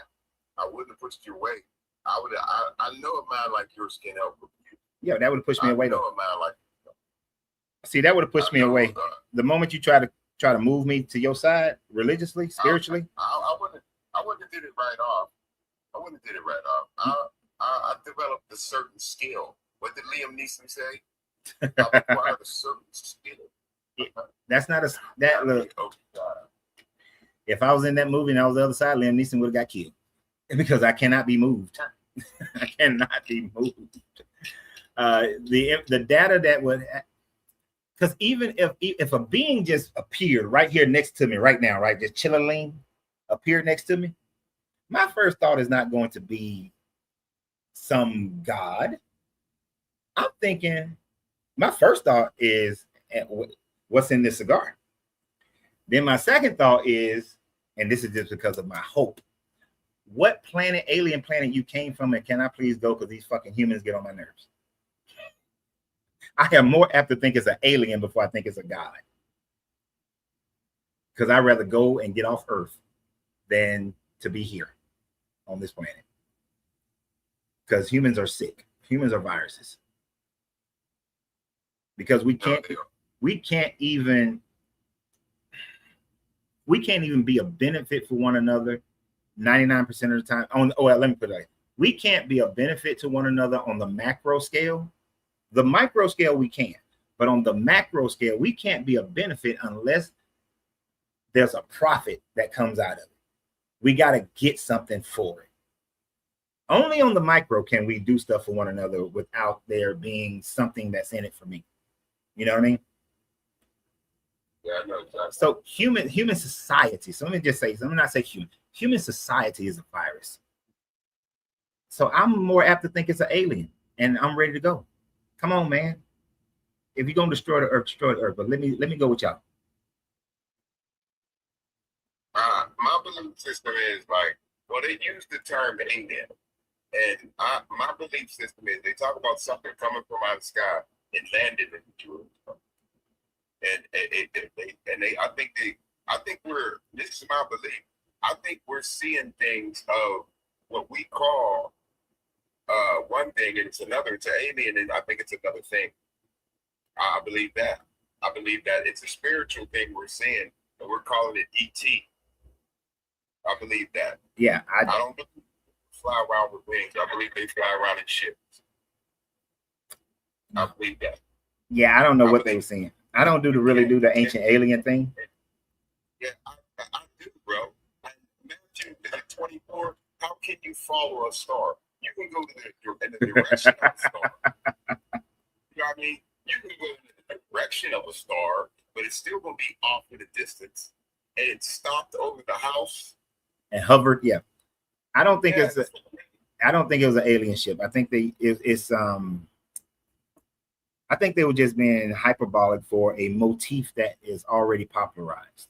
Because for ancient people, when they would see a comet, when there would be an eclipse, any type of astronomical thing happen, it signified something was happening, right? Something great, either a new king is being born. Like I think there was supposed to be a comet in the sky when Alexander was being born. So that was the identifier that he was going to be a great Greek king.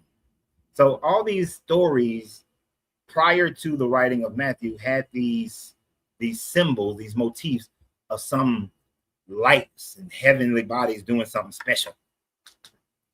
And the writer of Matthew was just adding that to it. I don't think there were three, or well, more than three. I don't think that there was any magi and that they came to Herod and then they went down to the Bethlehem. I think he was just using a popular motif to write the narrative. That there was nothing happening. And it definitely was nothing happening because there would be, if Herod had committed infanticide and killed all those kids, then that would have been written. Philo of Alexandria definitely would have written about that because he wrote about all the other bullshit things that Herod did, but he seemingly skips him killing a whole bunch of 2-year-olds and below because he was afraid of a Messiah. Philo wouldn't have skipped that. Seneca wouldn't have skipped it. Josephus wouldn't have skipped it. So I think the writer of Matthew just made that shit up, which is another reason why I think Matthew was written probably late 1st century, early 2nd century. Wow. It might even be written mid 2nd century. I'm gonna stick with what I said, bro. When I give them the tenements of the gospel, they come off to the streets, and I believe the Spirit gave me help thinking of things to do with them, and that's why I came up with the trade program, a building trade, and we give them the gospel, and we don't even tell them it's the Bible. We talk to them in simplistic form. Thou shalt not kill, thou shalt not steal, don't be wanting other people's stuff, don't be going after other people's wives, you know what I mean? And we talk to it, we don't say, thus thou didst, but the 10, we get that in their minds and in their hearts. Like, man, you can't be trying to kill, you can't be stealing people's stuff, you can't be wanting to sleep with other people's wives, you can't be envying people for what they got. And when I give them that, the ones that take it in a little bit, their lives change and they come off the streets. The main thing with me is getting these young youths off the streets. Now, if you got a replacement theology, tell it to me now and I'll start looking it up. But if you got something that I can give to them that's older, now it don't have to be older than the Bible, but usually I see the Bible in a lot of these self-help books. That's thousands of years younger than the Bible. But the 48 Laws of Power, Psalms and Proverbs, and different parts of Galatians. You know what I mean? And they call it 48 Laws of Power. Yeah. So it's a great book. Parts of the Bible, you need to say, man, they just took things, excerpts from the Bible and made these self-help books. And I don't see nothing wrong with that, but it's nothing new under the sun. You know what I mean? Okay. But if there's a replacement theology, like when y'all say this, what's your replacement theology that you're handing out? Well, I don't hand out a theology at all. So because I don't need to. Would I hand out morality? Sure. But in the same, but I can't. Here's the thing. The same way you just said that about these self-help books and whatnot, I can say the same thing about the Bible. Because the Code of Hammurabi was around before any of the laws of the Bible were written. The 42 Confessions of Ma'at out of Egypt was around well before any Bible stories, any Bible was written. And I'm talking about Old Testament too, right? These are all things that was around before the Old Testament was written. And before it was even oral tradition, those teachings were already around. So I can say, well, why do I need to give them the Bible when I can give them the 42 Confessions of Ma'at? Well, my opinion is give them that. Because there was a time, see, I believe in the Bible. And there was a time when Jesus and them was out, and there was other guys and handing out and talking to people and bringing them to God. He said, should we stop them? He said, if they're not against us, they're for us. And I believe that applies to things like that. If it's not against righteousness and the code of morality, give it to them. Right. That's why I say I don't need the Bible, because I can give you the Tao, which is older than the Bible, the writings of the Buddhist writings, which is older than the Bible, and everything that is the good morals that are in the Bible, you can get from those books without some of the bullshit that's in the Bible. Definitely Buddhism. And Buddha even said, this is not to replace your religion, it's to do along with your religion. You know what I mean? Buddha even said that. You know what I mean? I definitely believe that, bro. So I think religion is the problem. So when I hear a lot of brothers that's agnostic speak, I sit and listen to them, because I'm not going to say that I haven't worked with plenty of young guys that came past there. They had a heart for community, man. And when they was working kids, they worked wonderful with those kids. And we be doing revitalization. You break it up. You break it up. They go around. Dizzy, you break it up. Yes. Oh, you hear me now? Nope. You was breaking up. You hear me now? No, you're still breaking up. But I would like you to contemplate this. I have been to other countries where I've seen programs similar to yours, but they utilize different religions, and they get people off the street same way. I don't see the need for the religions part, because you can get people off the street just by using a good basic morality that follows the law of whatever the land that they're living in. And there are certain core things that every country, in order to survive, it has to have those laws. But Dizzy, I'm gonna go to some. Bro. Okay, there you go. I'm gonna go down. Go ahead and get somebody else up here, bro. All right, but it's good talking to you. Talking to you, bro. I enjoyed talking to you too. Definitely. All right. Have a good one. Definitely. Thank you, bro. Thank you too. Okay, so I had two jacked up conversations. Then I've had two good conversations. Let's see if we can keep going with the good conversations. And I saw somebody took next time, you goddamn right. Ant pissed me off. Even though me and Ant probably agree on a lot of stuff, he pissed me off coming up here. Just saying dumb shit. All right. I had a bunch of people in the queue. Oh, I never put it up for YouTube and TikTok, Facebook. Sorry. I envy. I envy.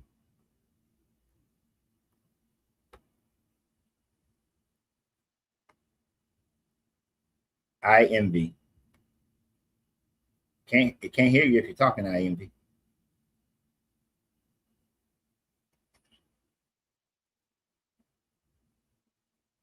Make time say you got my back. IMV, are you there? IMV, are you there? I don't think IMV is here. IMV creation. I think that's that. I think I've talked to her before, but I don't think she's there. So the queue is now open for anybody who want to come up and prove that Jesus existed. Because according to most information, there ain't no proof that a Jesus was walking around doing any damn thing. Not one blessed thing. Interesting point. I don't know how this fits in, but I'm gonna make it fit in. I'm gonna see if it fits in. I was listening to a podcast as I was getting myself together this morning, and one of the things that was mentioned in the podcast was the fact that, and I had completely forgot about this, and so I might not get it as clear as I want to. But the Gospel of Luke compared to the Gospel of Marcion, Marcion gets the order of Jesus going to Capernaum, doing some miracles, then going home. And then Jesus telling the people, oh, y'all want me to do some miracles like I did in Capernaum. Whereas the Gospel of Luke, the Gospel of Luke has Jesus at home telling the people, oh, y'all want me to do miracles like I did in Capernaum. And then he goes to Capernaum. So the Gospel of Luke gets it out of order. And because of that, there is the thought process, there's the evidence that Luke copied Marcion, not Marcion copying Luke, which then would mean the Gospel of Luke wasn't written until mid-2nd century and not 1st century like they try to say. Just go research that. I think it's Michelle. No, Michael Maxwell. Michael Maxwell, you got some very low TV preaching going on in the background. Michael Maxwell, are you there? Nobody can hear whatever. If your goal was to get people to hear whatever preaching is going on in the background, no one can hear it. Not one person can hear it.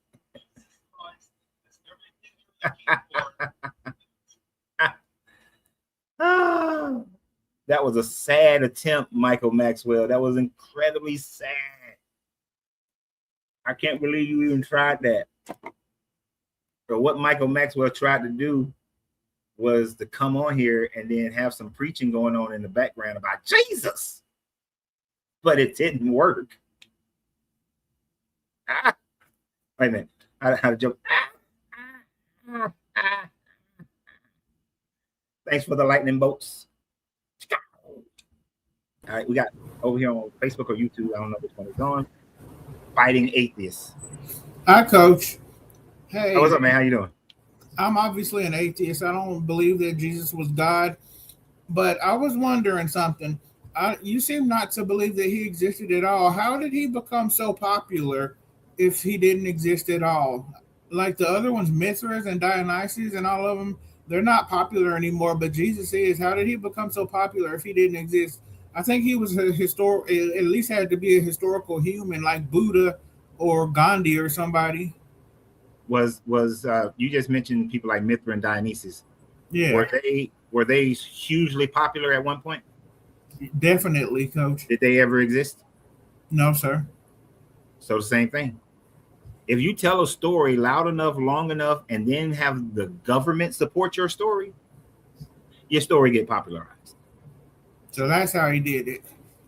Yeah, I mean, if Christianity, which becomes the religion of the Roman Empire, and the Roman Empire was in control of the majority of the Mediterranean, then yeah. And then yeah. And then the European nations splintered out of that, and then the European nations colonized half the world. So the story gets popularized through government. That's how he did it. You don't have to be real to become popular. No.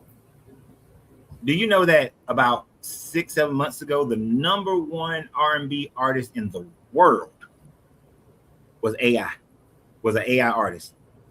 Really? What? I didn't know that. Mm-hmm. So you don't have to be real to be popular. And in those days, those ancient days, Zeus was incredibly popular. Jupiter was incredibly popular.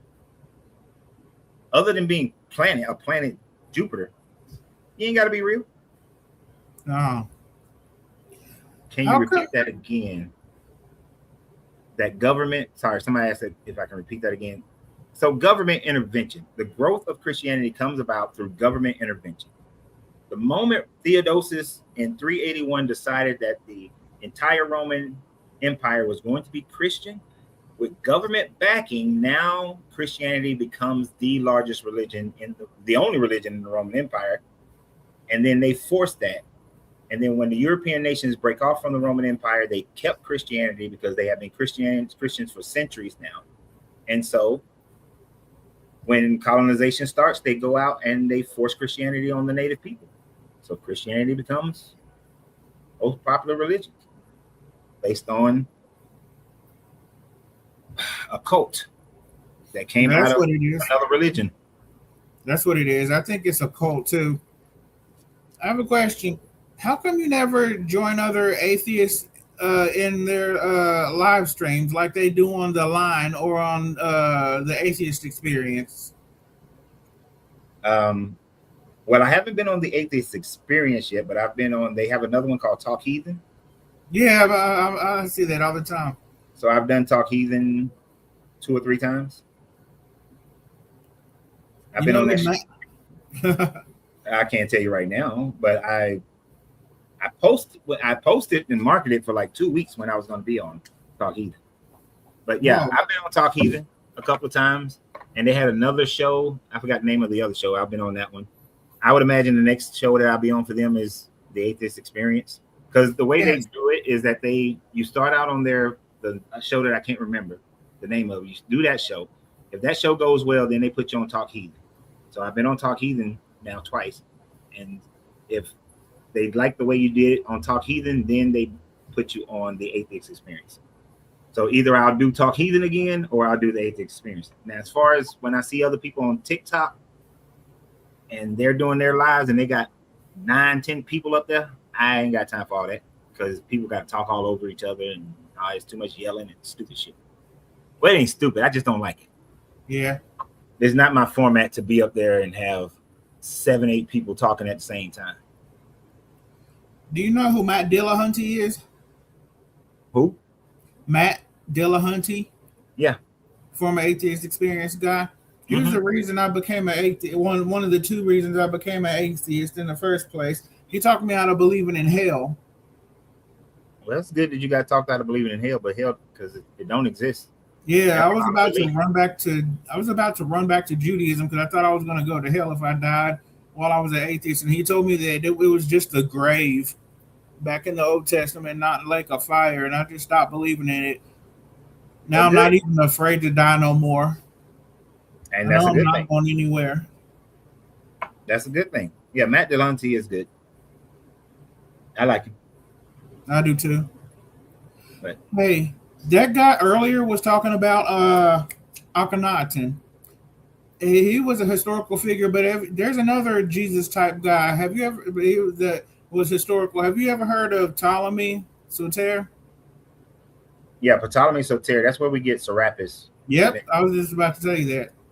Yeah, and it could have. And if we would have continued the conversation in that conversation, I was thinking about the fact that they could have easily have utilized the ideas of Serapis as part of the Jesus narrative, because Serapis fits the Jesus narrative as well. So does the Emperor Vespasian. So the fact that he was putting everything on Akhenaten, it demonstrates I'm a black man and I want everything to be out of Egypt. And I knew that's where he was going. And that's why the conversation ended when he started with the whole America is Egypt shit. America is Israel and all that bullshit. Yeah. Hmm. That's where they got the look of Jesus from, I think, from Serapis. Everything except for the cup on top Well, of his for a head. while it was Serapis. For a while it was Serapis, then it was Zeus, and then it became Caesarea Borgia. Really? I never heard of the third one. Who is he? Was he real? The most famous picture you got of Jesus right now is Caesarea Borgia. Oh, was It he? was one of the Pope's son. I think it was Pope Leo X's son. Oh, so he did exist. Who, Caesarea Borgia? Yeah. Yeah. Yeah, he was a son of a Pope. Okay. Well, that's all I wanted to know for today. Thank you very, very much, Coach, for bringing me on. No problem. Have a good one, man.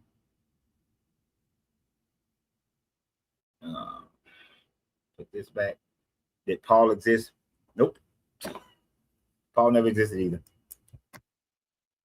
Paul is probably Marcion or a Marcionite or an agent of Rome.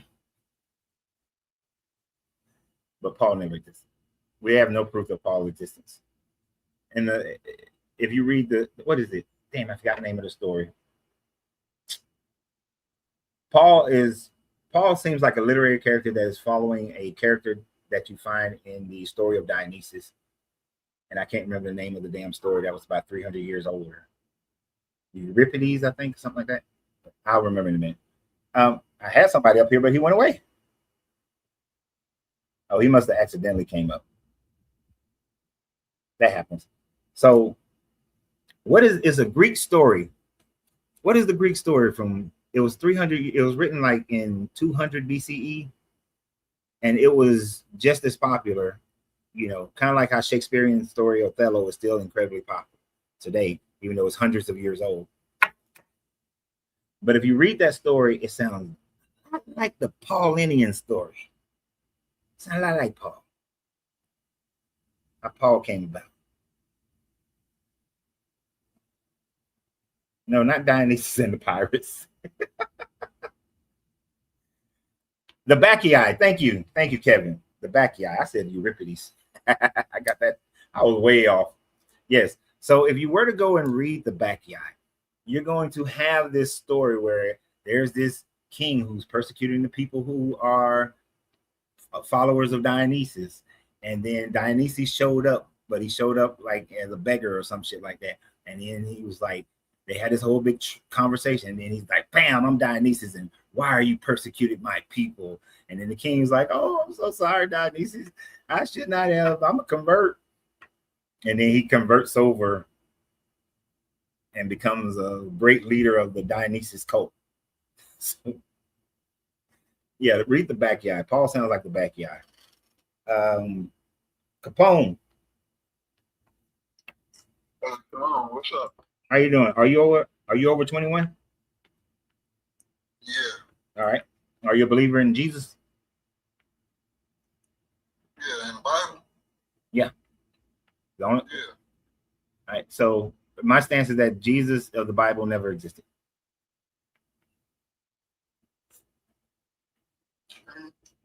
Give me one second.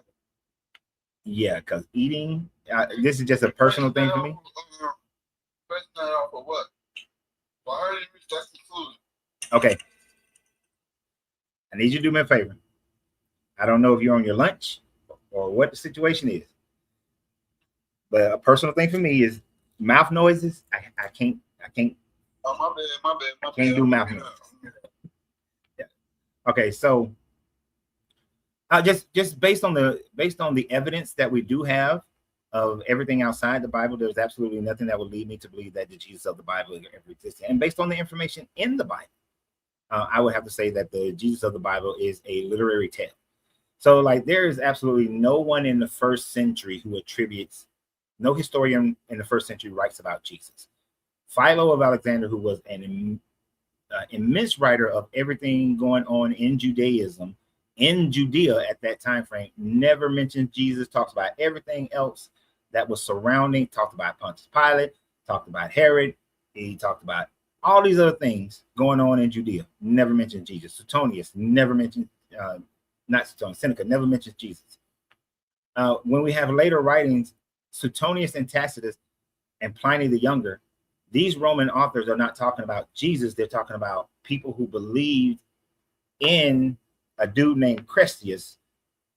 And if you look at Tacitus' writings, you can see where they erased the E and made it into an I, so they say Christ and where Christus and Christians. And that's speculative at the best. Oh, bro. no, that's not that. Christus is even if it is an I or whatever, that's not a you know what I'm saying? That's not a Hold on. not a, because the vowels, certain vowel sounds it's a bit ambiguous. Have you ever read Tacitus' writing on that people claim is Sure. Christian reading?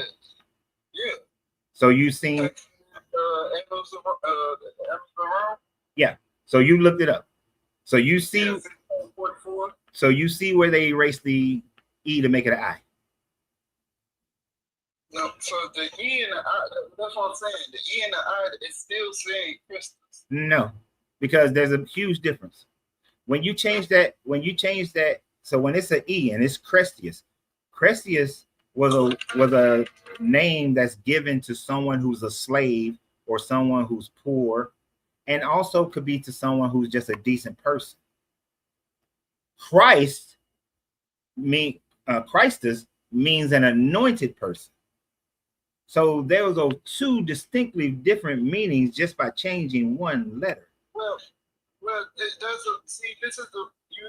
is a etymological fallacy here, right? Because for one, they didn't use an E or I. It's in Greek. Tacitus probably wrote it in Latin or something. Well, no, it's not in English. Of course, it's not in English. Okay. That makes no sense. So when what language was it written in? Well, Tacitus was a Roman, so they would either write in Greco-Roman, in Greek, or in part Latin. No, I'm unsure. So in fact, no, it's in Latin. It's in Latin. I got a copy there. okay, so what you have, Tacitus most likely wrote in Latin or Koine Greek. He could have written in either one. We don't really know. And the reason why we don't really know is because we don't have the original writing of Tacitus. What we do have is a 5th century writing. We have a 5th century copy. That 5th century copy is the copy where they erase the E. You can look at it and see, and there's not one scholar that doesn't deny that they erased the E to make it into an I. And in the margin, the scribal notes, they wrote Christian where it says Christians. So the idea of that being equivalency was a scribal lettering, not something that Tacitus actually wrote. And what we do know is that the title Crestius, the word Crestius, is a word that had been in use since the 1st century BCE, which is at least 100 years before any Jesus character would have ever came about. So the word, so if you understand the cultural continuity, right? The Egyptians had a word for someone there. It was the transliteration is KRSE, MEST. I mean what is it? KRST. Oh, yeah. Are you talking about Egyptians? Yeah. So What Egyptians got to do with what we're talking about? I'm explaining to you what the word Christos or Christos comes from. So what happens is, Bro, in the ancient Near East, you have phonetic shifts. So you have this word Christos, which means to bear, right? And then you have the Greeks who learned from the Egyptians, well documented. So they have their language, and it becomes Christos, because it's Chris, but because it's referring to a male, they put the us or the os or us at the end to determine that it's masculine. So now you get Christos. Now this crest. Now what you're trying to say is that it's not a different. The E and the I is synonymous in ancient literature. The vowel sounds is interchangeable. Well, not synonymous. They're interchangeable. My guy. Even today, My guy. My guy. Word, write somebody's name with an E, or you can interchange it with an I. Is it still gonna get you're still gonna get the same vocalization? I don't. You're missing the point. It doesn't matter about the vocalization. What I'm talking about is the definition. The definition of Crestius from 1 BCE, forward, means a slave, a poor person, or a good person. That's it. That's what Crestius, and Crestius was identified in the writings of Tacitus. He identified Crestius as a person. They were the followers of this man named Crestius. So he's talking about a man that they call Crestius, who has a different, whose meaning has nothing to do with Christos or Christus. It is 5th century that they changed the E to an I. We're talking definition. No. So, well, even if they did change the E to the I, as you say, you have phonetic shifts. This is what I'm trying to explain that to you. That it doesn't matter about a phonetic shift to the 5th century. It matters what Tacitus wrote in the 2nd century. Hold on, brother. If a word go through a phonetic script shift, it goes from one letter to another letter, and it becomes common. That's how it will be written down. So if it was written down with a I, or we don't know the vowel sound that it was written in. So if it was written with an I, an E, whatever, that's not an issue. Now, let's get to this. Bruh, no, hell no. We're not going to get to nothing because you don't understand. No, we're going to stick to the point where you at. I wanted to ask you, so this Christus guy, do any other Roman or anybody else mention him?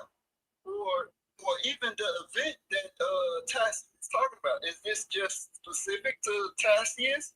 The word Crestus was used. No, Suetonius used Crestius too. But so yeah, other people use the word Crestius, and then Suetonius don't refer to a people, a cult religion that was in Rome, and they both agree. They don't sound like the Christians to you. No, there were many cults in Rome. So when you read the New Testament or the Gospels, right, in the epistles, or even in history, when we discover that the Christian movement started out very small and then it expanded, right? That wouldn't be a cult to the Jewish population that's in Rome, to the Romans. Yeah, and there was another one that were followers of Apollonius of Tyana, who came out of Turkey and influenced people in Judea, in Egypt, and all over the Roman Empire, and was a cult as well. Right. So the Christian word, when the apostles was called that, they was that was used as derogatory. Are you just repeating statements made by apologists? Because I don't think you understand what you're saying. No, the definition. No, sir. See, we now went away from the prime point here. I'm telling you that they was called Christian by other people. Yeah, Crestius. The name that they gave themselves. That doesn't matter. Crestius was a title, a name that was given to people 100 years before Jesus' story was ever told. At least 100 years before the Jesus story is ever told. And when Tacitus and Suetonius wrote about Crestius, they were not talking about the Christians. It is not until the 5th century that the words that they change it to mean Christians. So Tacitus is not talking about the Christians that were in the 1st century. He's talking about a different cult. Okay, so what about Irenaeus. Irenaeus, what about him? When he discussed the martyrs of the early Christians. Yeah, there's no proof. That's the martyrdom of early Christians is basically him telling the story in the mid second century. Yeah, but he used the word Christians to talk about the early church. Okay, so now we're talking 50. It's not 5th century. That's So- the point that I'm So making. now we're talking 50, 60 years after Tacitus and Suetonius writes. Right? 40 to 60 No, years. no. They think they're contemporary. Irenaeus is writing in the 2nd century along with Tacitus. No, he wasn't. Yes, he is. When did Tacitus die? Tacitus he wrote in the 2nd century. When did he? So That doesn't mean that he lived through the whole damn 2nd century. No, but we are talking about 100 to 200. Okay, between sir. 100 AD. Sir, Tacitus died, I believe, around 119, 120. Irenaeus wasn't born until 130. They are not writing at the same time. I said they're writing in the same century. That don't mean nothing. But they're not writing at the same time. How old are you? It's close enough, though. How old are That's you? what I'm saying. So Tacitus died in How many things have changed in the last 50 years? That's not the case, though. That is the case. That is the case. On ancient on archaic empires. You saying that things don't change in ancient times in 50 years? No, things evolve. Yes, things definitely evolve and change. Yes. Okay, so if things change, so we got Irenaeus who was writing at a different time, late in the 2nd century, mid to late in the 2nd century. We got Tacitus writing in the early 1st century. Tacitus is not talking about Christians; he's talking about Christians. Irenaeus is writing about Christians, and then later on, they merged Tacitus writings with Christian writings to try to. No, that's factually proven. No, you're making an etymological error, fallacy. No, Because what's the etymological fallacy mean? What does that mean? So What does that mean? that means when you take the word, the etymological word, and try to put it in a different context than what it was originally meant, or That's what you're doing, sir. What does etymology mean? What does etymology mean? that's what you're doing. You're saying that because you're not going to linguistics. You're saying because they changed the I to an E, you think they did that to make their to make a prominence of their religion or code or whatever. That's not the point. That is the point. Linguistically, go through changes grammatically.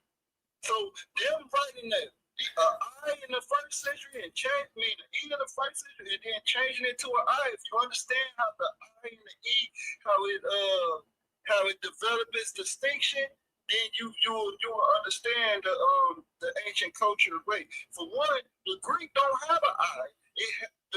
The Greek has an iota. And when they started writing, you gotta. What I'm saying is, Sir, no, stop. Because you're making the same argument over and over again without even understanding the situation. If a word has if in 116, when Tacitus was writing and he wrote the word Crestius, and Crestius has a meaning, a definition at that time frame. Just because it changes to an I by 5th century does not change what the definition of Crestius in the 1st century. You have now changed the meaning in the 5th century. no, that's not true. That's What not true. what does the word awful mean? Something bad. That's but no, Something bad.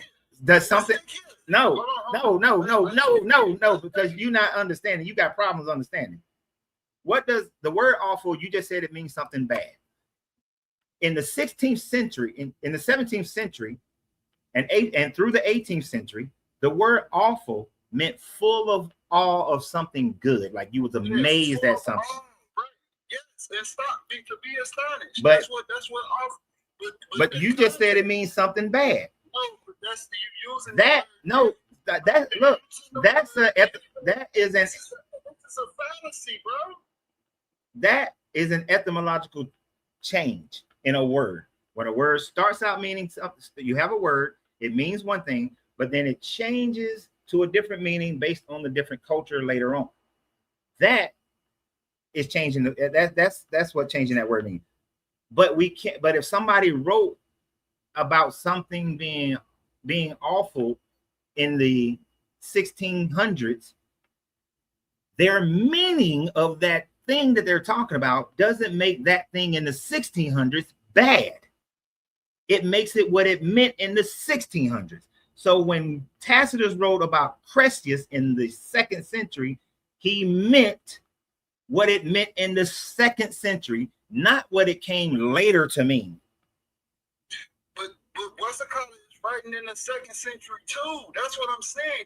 And he uses a different word. Well, he doesn't. He does not. Irenaeus never used the word Crestius. Are you saying that Irenaeus used the word Crestius? Listen, the word it becomes Crestius because Tacitus is writing in Latin. Irenaeus not writing Greek. I can't. I just can't.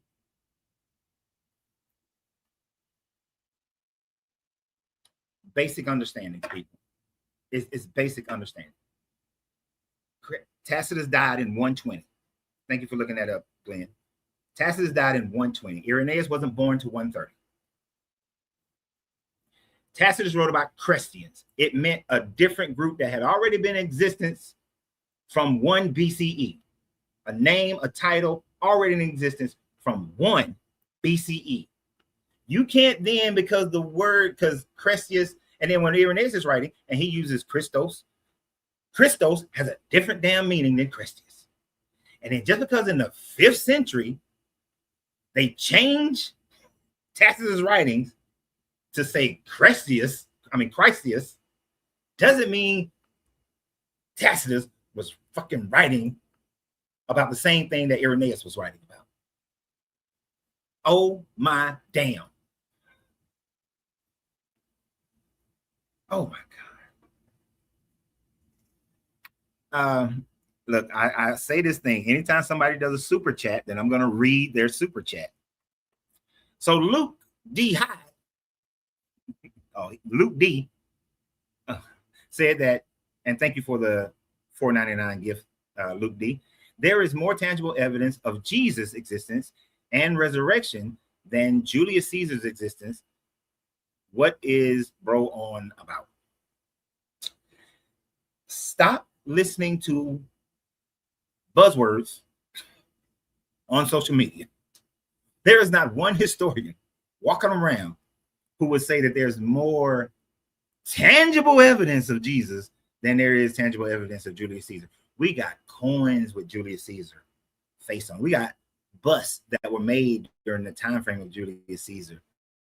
We got so many other tangible evidence of Julius Caesar, and of Jesus we have zero tangible evidence. We got belief documentations, i.e. your Bible.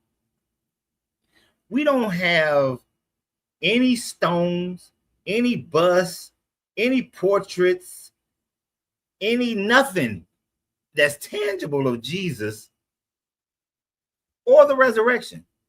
They don't know where the resurrection happened. You go to Israel, go to Jerusalem, been there a couple times. You can either go to the garden that they claim his tomb is over there, which is an Iron Age garden, which Iron Age tomb, which would be his, or you can go in the one that's in the Church of the Sepulchre, which is not either. It is not his either. You got two different places that you're gonna go there and get your feels. Oh, this is where Jesus was laid to rest and he resurrected. You're gonna get all emotional about it, but no, There's zero tangible evidence of Jesus being real, but we have tangible evidence of Julius Caesar.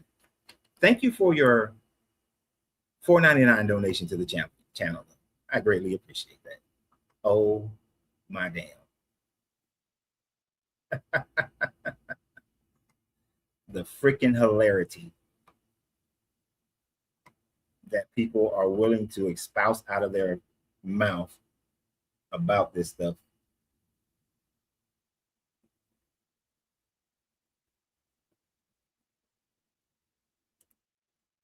Holy?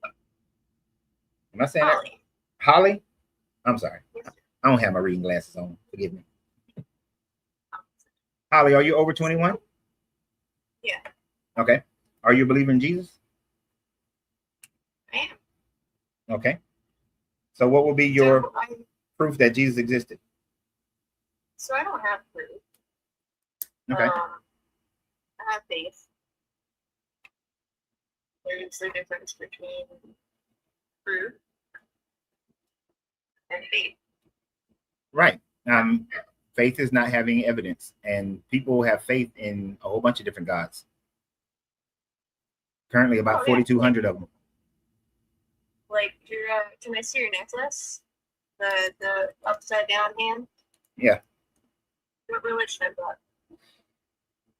Well, it's been a part of Christianity. It's been a part of Islam. It's been a part of Jainism. It's part of Hinduism. Been a part of Buddhism. It's been a part of ancient Sumerian and ancient Akkadian, as well as ancient Canaanite. It's been a part of multiple religions. Can you explain what it is? So it is for pretty much most religions, it had the same meaning. Protect you from evil thoughts or evil beings. And yeah, protect you from evil thoughts, evil being has been the constant. In ancient Christianity, it was also, well, in medieval Christianity, it also was a fertility for women and to prevent crib death. And then in ancient Babylonian, it was, now was that Babylonian or Sumerian? No, it's Babylonian. Ancient Babylonian, to protect you from the Lelutu, which was a desert demon goddess who would lure men and women and children out into the desert. Yeah. So why are you up here talking about Jesus Christ? Oh, for me, this is just a nice piece of jewelry. That's all it means. It's just jewelry to me. That's all it means. I like the way it looked. When I saw it in Daytona, I said, "Oh, that's cool," and I bought it. It has no meaning for me. Why wear it? It's just because it's jewelry. I like necklaces, just like I like this necklace, just like I like these, just like I like these. I like jewelry. gotcha. That's like asking you, why do you wear a shirt? Maybe I don't. You don't know. Well, depending upon what country you're in, I think if you walk around shirtless, you might go to jail. All right. So your prompt says, "Did the Jesus of the Bible exist?" Mm-hmm. But you said you don't have any proof. It's just faith. What's that? You say you don't have proof. You just have faith. I have something that can help with what you like to call proof. Like, I have faith. My faith is more strong than the. I don't need that faith. Like, I can tell that you're. Am I right or am I wrong? Are you an atheist? Am I what? Are you an atheist? Or for right now, yeah, I would say that I am. I don't see enough evidence for any God. okay. So your faith. Why do you need evidence though? Because I have a tendency to believe things that I can prove. I don't just believe stuff because somebody says so.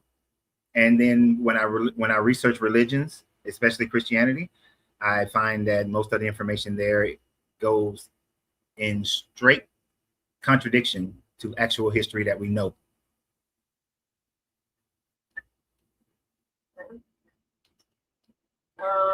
And why is your faith better than a Hindu's faith? What makes yours stronger or real? No. Well, my faith is true. How can you say that your faith is true? A Hindu can say their faith is true. It's a feeling. You just know. You did I'm what? not gonna bash. Wait, you did what? So I'm not gonna bash any other person. Wait, what they did you say that you did healings? No, Oh, I thought you said you did healings. Oh, my apologies. no. I said my faith is true. Okay, why? What makes your faith true? I feel it. I can't. I feel that my atheism is true. I know you do. I know. Yeah. So feelings don't matter. Oh, so we're in a disagreement. You and I right here. Right. So You know? your feelings don't mean anything other than what it means to you. That's why we need to cut our feelings down. But your faith is based on your feelings. You just said that your faith is true because of how you feel. And now you're saying you need to cut your feelings out. You can't do both. Well, the huge issue is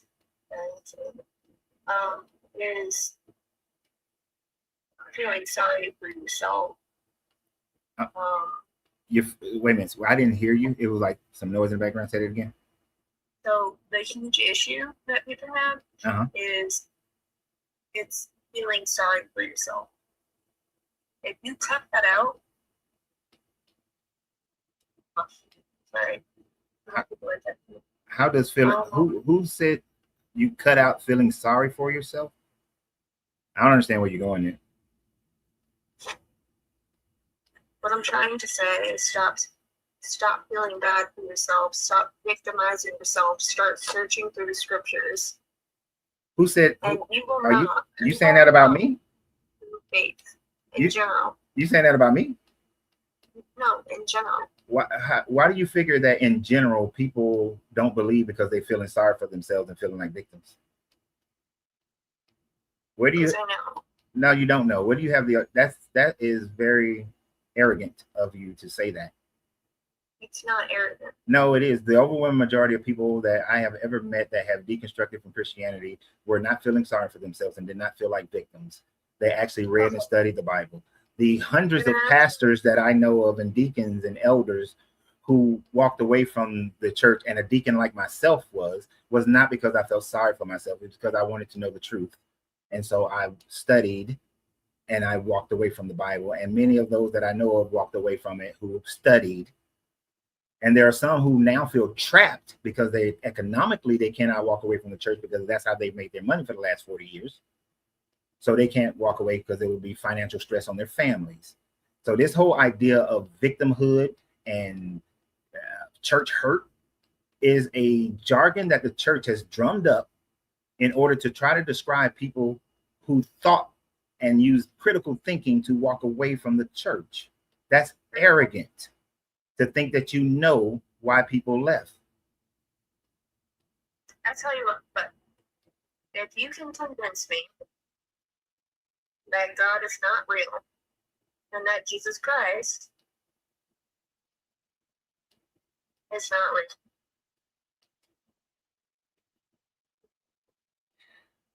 I'll tell everybody that you did a damn good job. Okay, so first thing, that is not my purpose.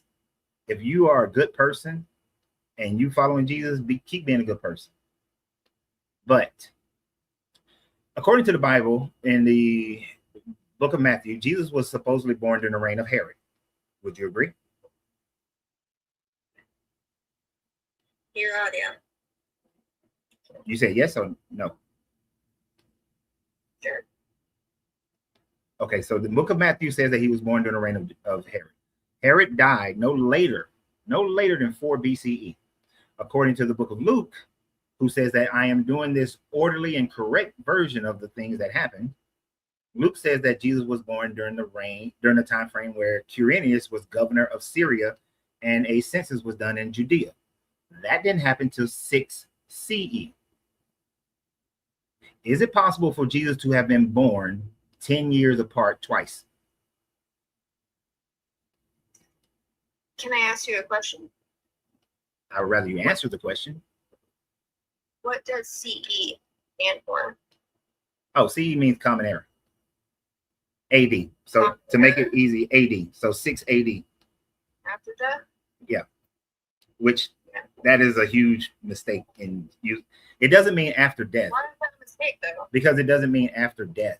It means Anno Domini, which means year of our Lord.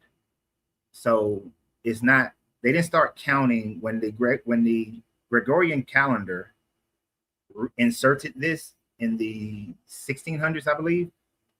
It did not mean they started counting from the time Jesus died. They started counting from the time that they thought that Jesus was born, which they were still wrong in their calculations. So it means in the year of our Lord, because back in the day, they did calendars based on the reign of a certain person. I feel like you're just making a bunch of stuff up. No, you can easily. I honestly feel like you're just Uh, tripping.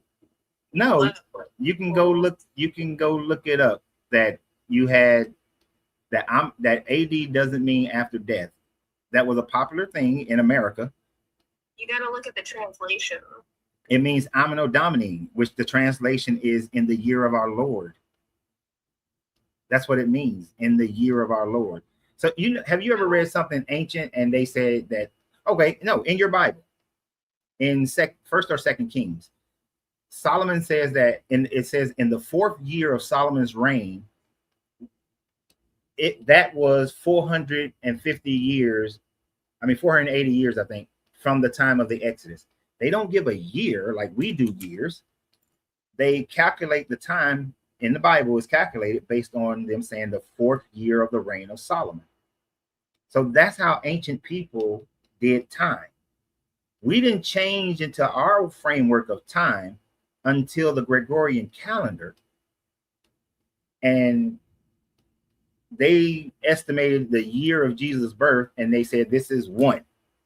And then they counted from that 1 to get to whatever year we are now today. But that 1 left one, it didn't have the year 0 because they didn't have a concept, because the first person who actually did it in 500 didn't have a concept of the 0. Mathematically, they didn't have a concept of 0 yet. And I think it was a Christian, he was like a bishop or something like that. He wasn't a bishop, he was a Christian monk, actually, who was the first person to come up with it, but it wasn't instituted until 400 years later. Well, about 1,000 years, almost 1,000 years later. So they didn't count like we count today. So that's why Anno Domini means year of our Lord, because they're trying to count the year of Jesus from his birth. But when you look at, I'm sorry, go ahead. So how far did you dive into translation? Like say you have a KJV Bible in front of you, right? Mm-hmm. And you see a word, maybe 2. How far did you actually go back and look at the Aramaic, the Hebrew, the Greek? Well, I stopped looking at the King James Bible about 15 years ago, because in my research of the King James Bible, I saw that it was a translation from the Bishop's Bible. And then I looked at how the Bishop Bible was basically comes down to a translation from the Geneva and the Tinsdale Bible. And then hold on. You don't like the Geneva? No. Why? Because the Geneva Bible, that one was a bad translation from the German Bible and a mixture of the Latin Bible. The Geneva Bible never used it barely used the Koine Greek versions of the Bible, the Codex Sinaiticus. Right. It did use the Septuagint, but it didn't really use the Codex Sinaiticus. It heavily depended on the Gutenberg Bible. So no. And the King James Bible, they scribal comments made it as part of the Bible. They inserted that into the Bible, and then he changed everywhere where it said the word for that means congregation. He changed that to mean the church. So everywhere the King James says church, it should say congregation, not church. And that was a political point that King James was trying to make. So it's political. Yeah, the King James Bible has a lot of political emphasis on it to firmly establish King James as the head of the Anglican Church so that he didn't have to listen to the Pope. Well, I don't agree with Catholicism. Yeah, so that's why King James, he was pushing away from Catholicism and wanted to rule his country without the Pope's influence. And so that's why he established the Anglican Church and established himself as the ruler of the Anglican Church. So that's why it says church instead of congregation, because he didn't want the people to have the power of the Bible, so to speak. He wanted to have that power amongst himself. So how do you feel about the ASB? The who? ASB? Like the American? I can barely hear you. The American Standard Bible. Oh, I think it's trash. It's trash. It was translated from the King James. Yeah. So any Bible that was translated from the King James, I don't even pay attention to. So that'd be your NIVs, your American Standards, all of those. The best translation that is actually translated from the Septuagint, the Codex Sinaiticus, and the Leningrad is your New Revised Standard Updated Edition. That is going to give you the most accurate translation you can possibly have. And of course, you know, we don't know what was written before 500 for the most part. We got scraps, but we don't have any full books before that time frame. Like one of the oldest things we have is like P52. But P52 is a scrap that's about the size of a credit card, got about 30 words on it, and it dates back to the 2nd century. So, is there any way to, like, messaging those versions? Say that one more time. Is there any way that you can message me those versions that you're talking about?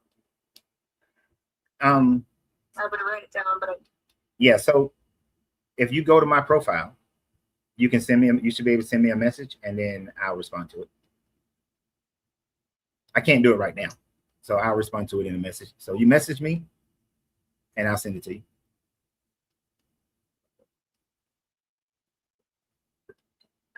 Well, it was good talking to you. Okay. I think you have more faith than you know. I do not. I think I do critical thinking based on the information that we have. And if some new information came up or came out, then the difference between me and people of faith is that I am willing to change my thinking on something based on the new information. But until such time, no, it is what it is. And we have yet to have any evidence of Jesus and any evidence of any person in the Bible before Hezekiah. Like, there's no Abraham information, there's no Noah information, no Moses information, there's nothing. Hezekiah is like one of the first people. Well, let me change that. I'm sorry. There's a little bit of information that might mean that David existed, but not as a king of Israel, but as a chieftain or just a house. We don't know exactly what it means, but there were, during the time frame of Jehoram, there was that Jehoram was claiming to be from the house of David. So that's the closest thing we got to prove David. But we don't have anything directly that proves David or Solomon. So you don't have 100% proof. You're not. Yeah, but we don't have none. We have zero. That's the problem. Other than stories. Nothing. And if we took stories, if you were willing to accept stories, then we could accept the story of Achilles, and because we know the city of Troy existed, you should accept the story of Achilles, and you should accept anybody's stories. Are you talking about that movie? No, well, the movie, of course, takes some liberties, but Brad Pitt. no, I'm talking according to Homer's Iliad. Achilles fought in the Trojan War, right? So that's according to the Iliad. If you an archaeologist studied the Iliad, and in studying the Iliad, he was able to find the city of Troy, right? So we know the city of Troy existed, and we can see that the walls, that there were these great walls when we found it. And we can see that the walls have been, there were many wars that were fought against them. And we see that some of those wars were from who would become the Greek nations. So the Trojan War that's described in the Iliad most likely happened. But was Achilles, who was a demigod, was Achilles there? Achilles could have been there. Was he a demigod? That part, there's no proof that he was a demigod. But if I had faith, I would then say that Achilles was a demigod. What's a demigod? Oh, someone who was born from a human and a god, like Jesus. Whoa. Was Jesus not born from a woman? Jesus Christ is the word. Was he born of a woman? In John 1:1, John 1:14. But was Jesus born from a woman? Yeah. That's the He was born definition. from both. That's the definition of a demigod, born from both a human and a god. That's not a demigod. That's what Hercules was. That's what Achilles was. A demigod is someone who's born from a woman, a human, and a god. That's what people make up. Yeah. That's why people what? That's what people make up. Like they make their own words. Right. Mm-hmm. Well, the word demigod was the idea of a demigod was around centuries before Jesus. Matter of fact, it was around millennium before Jesus. Gilgamesh was a demigod because he was born from a god and a human. So we have many of the stories almost every ancient culture has some type of god that comes and has sex with a human and produce a child, and that child become a great leader or a great warrior or somebody who starts some huge movement or change in the culture. Every culture in ancient times have that kind of a story. And that type of story was still a very popular story during the time frame of Jesus. Hell, at the same time of Jesus, there was the story of Apollonius of Tyana, who his mother had sex with a sea god and produced Apollonius. Apollonius then becomes an itinerant preacher in Turkey, in Judea, in Egypt. He went to India and he was teaching people that stop sacrificing animals because God doesn't need your sacrifices. You just got to learn to love God. You got to learn to understand God and be a good person. And Apollonius went on trial against the Romans, and he disappeared for a while, and then he reappeared to some of his followers. He healed a girl who was dead and brought her back to life. He healed a blind person. Apollonius did a lot of the same things Jesus did, and he was in the early 1st century. He was supposedly born around 15 AD and died around, I think, like around 60 or 70 AD. So that's good history, huh? That's what? Good history. Yeah, that people believe that, yes. And yeah, people believe that during that time frame. You even have a Roman empress who a couple of hundred years commissions a biography to be written about him. And then you have Christian scribes used to copy that writing of Apollonius of Tyana to practice their scribal writing. And then you have heresies written by some of the early Christian fathers against it. Huh? What's a heresy? Oh, heresies is anytime that you're against a particular religion. If you write or talk against a religion, then you're considered a heretic.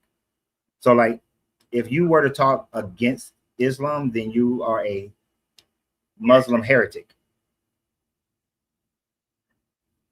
So, not believing or following another religion and talking against it makes you a heretic. Yeah, there's a lot of people that use those words like heresy and blasphemy, and they have no idea what they're saying. Yeah. Now, usually, most religions talk about heresies within the religion in our most recent times. So, like, if you got a Christian pastor, he's talking differently than other Christian pastors. They'll say that Christian pastor is a heretic. He's preaching heresies. But in first century development of Christianity, because they were trying to defend against other religions that were also just as popular, they would write treaties against them. They would write books, they would write scrolls against those religions to say that, no, you shouldn't follow that religion. You should need to follow our religion, especially when they were in competitive areas. So since the writings of Apollonius of Tyana was amongst the people of Israel and North Africa and Europe, the Christian writers felt they had the right against him, just like they felt they had the right against Valentine. They had the right against Marcion, because they were basically debating their religion. What's his name? Justin Martyr does a whole big writing against a Jewish Messiah type, and did a whole little book against that Jewish writer in 150, because he was trying to prove that that Christianity was the way. Okay, so going back, can you prove to me that God is not real? That Jesus Christ is not real? I can't prove. No one can prove God exists nor doesn't exist. There's not enough evidence for either one. But what we can show is that Jesus didn't exist. That he's a literary character. You have faith. Yeah, what? You have faith. I don't have faith, because when I look at the writings of first century historians like Philo of Alexander, wrote about damn near everything that happened in Judea in the first century, but he never wrote about Jesus. He didn't write about John the Baptist. He wrote about Herod, but he never wrote about Herod killing a whole bunch of infants. And he was. Why did he do that? Because he was a Hellenistic Jew, and he wanted, and he didn't. Trying to do what? He was trying to record. He was recording the Jewish histories and what was going on in Judea at that time frame. I mean, now he was writing about what happened with Jews in the Roman Empire all throughout the first century, but he was also a historian because he wrote about things that happened prior to the first century as well. But he was a contemporary of when Jesus would have been walking around performing miracles and doing all these things, he would have wrote about it. Seneca, who was also a historian, and he wrote a lot about what was happening in Judea, he never wrote about the earth, and he wrote about a bunch of natural disasters that happened in Judea. But he never wrote about an earthquake at the time frame that supposedly during the time frame of Jesus' resurrection. An earthquake never happened during that time frame, according to Seneca. So he wrote about every other natural disaster except for that earthquake. He wrote about every other natural disaster except for the sky being darkened. He didn't write about that either. And Seneca was in the first century, but he didn't write about it. If Pontius Pilate, we have evidence that Pilate was around in the first century. Pilate, as a governor of Judea, if an earthquake was strong enough to shake rocks and move a big old boulder, and they had a whole night sky during the daytime, Pilate would have had to report that to the Roman authorities. And one, because he just has to report it. But then two, an earthquake of that size would have caused infrastructure damage, and he would have been requesting money. But he never does.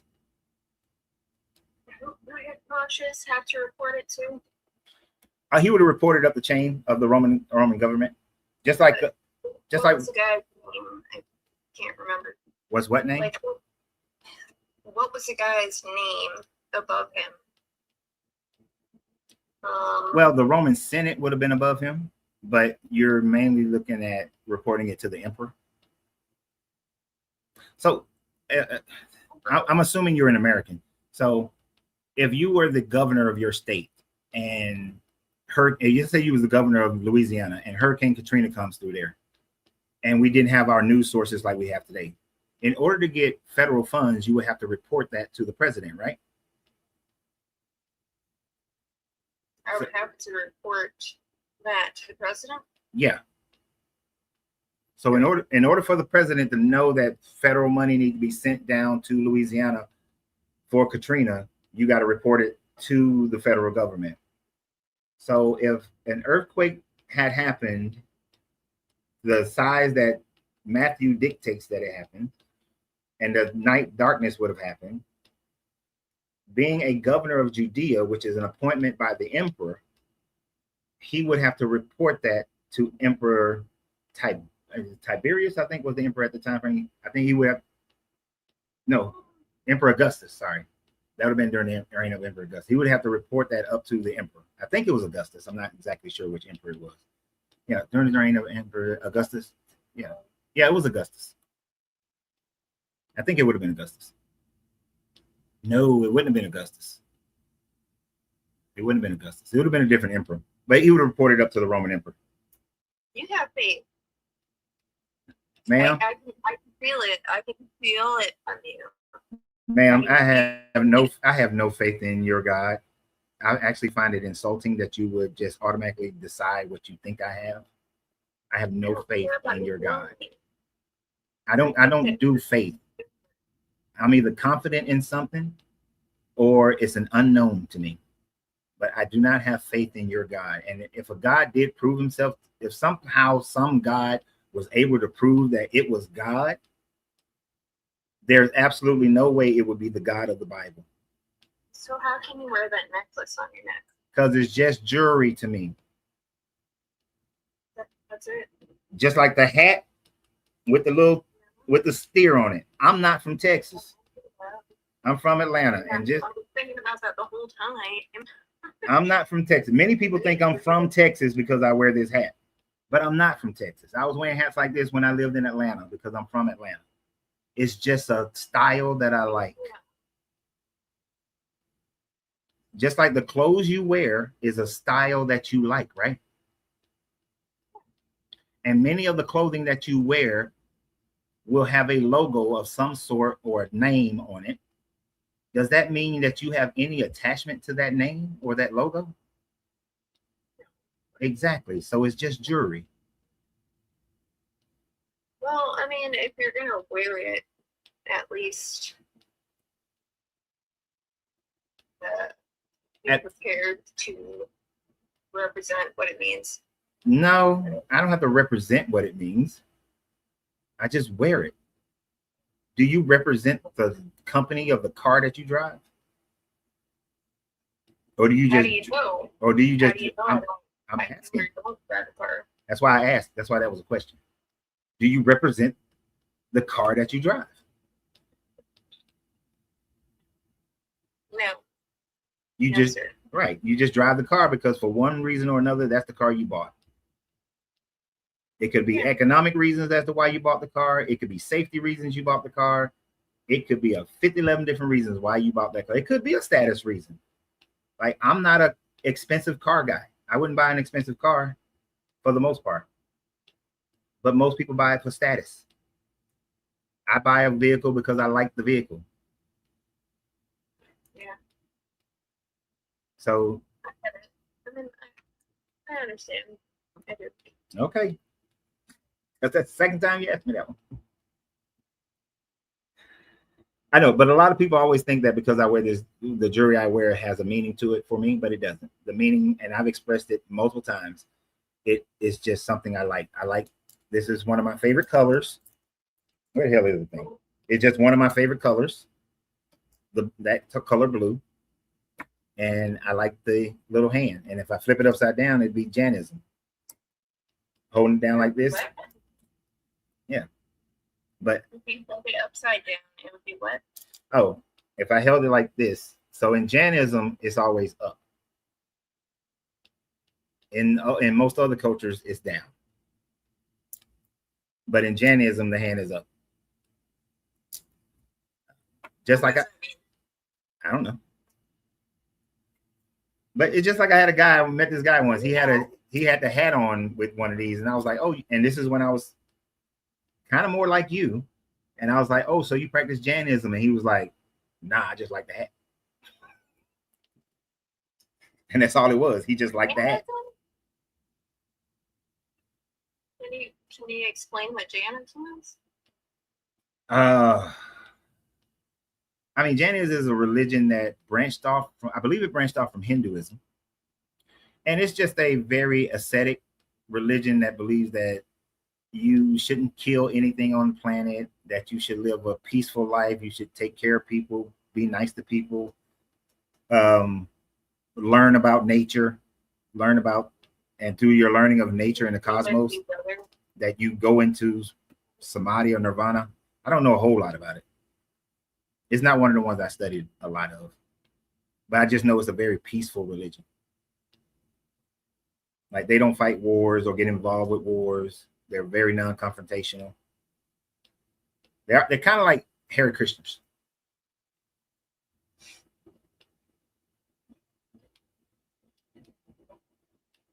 So that's all they are. But you'd have to research more of that yourself. I don't know much about them. No, I thought you were super interesting. Thank you for having me up. All right. Thank you for coming up, Holly. I'll message you. All right. Just message me and I'll give you those. Remind me what I'm messaging you about, because I think it's about the different translations, right? Yep. Yeah. So send me a message. Thank you.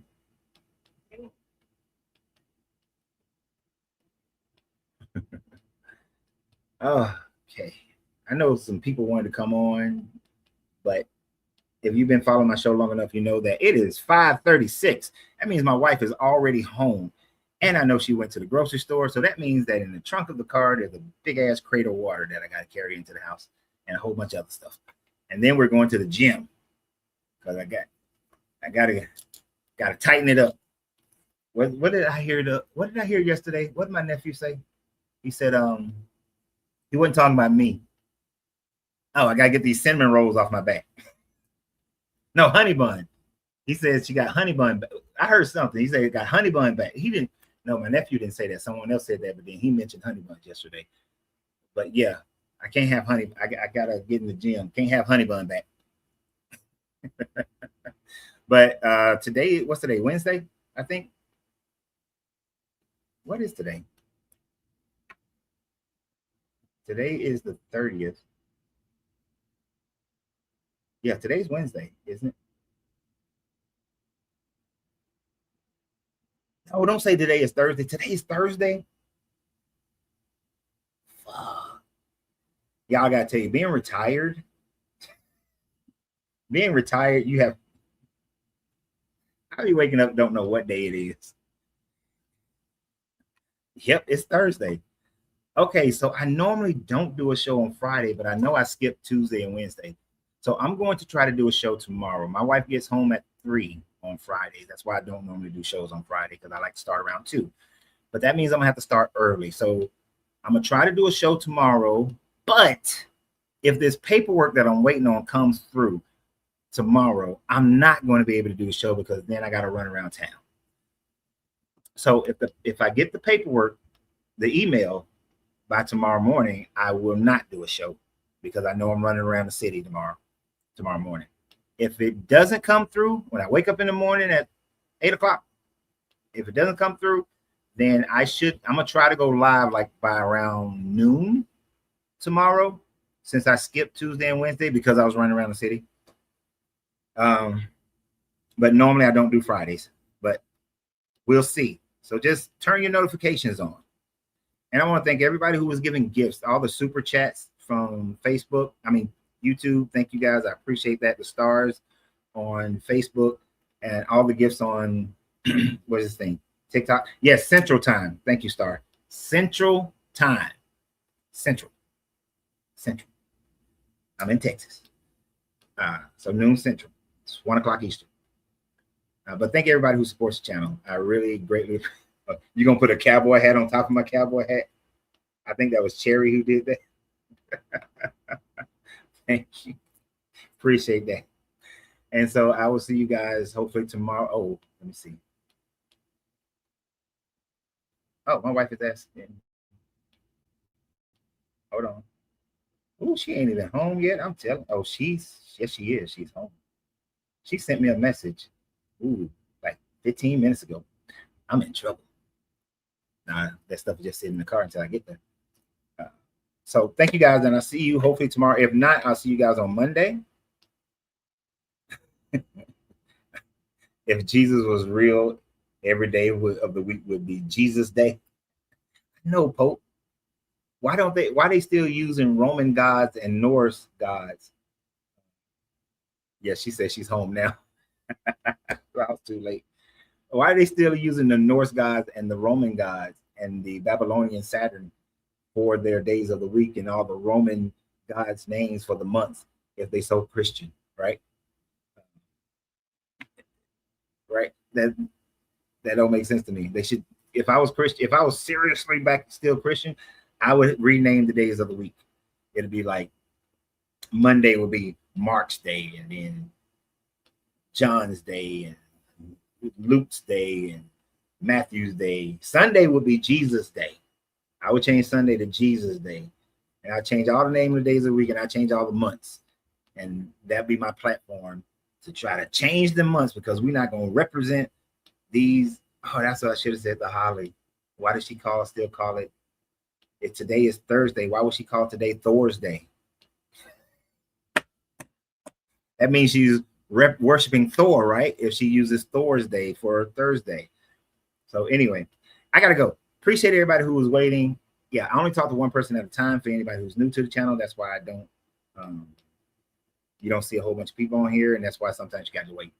But I'll be back here tomorrow around noon, unless I get this paperwork. But if I get the paperwork early enough, I might be able to handle the stuff and be back here by noon. We'll see. But y'all have a great day, and always remember, you got to free yourself to be yourself, because your greatness is non-negotiable. Thank you, Glenn. Good journey, good vibrations.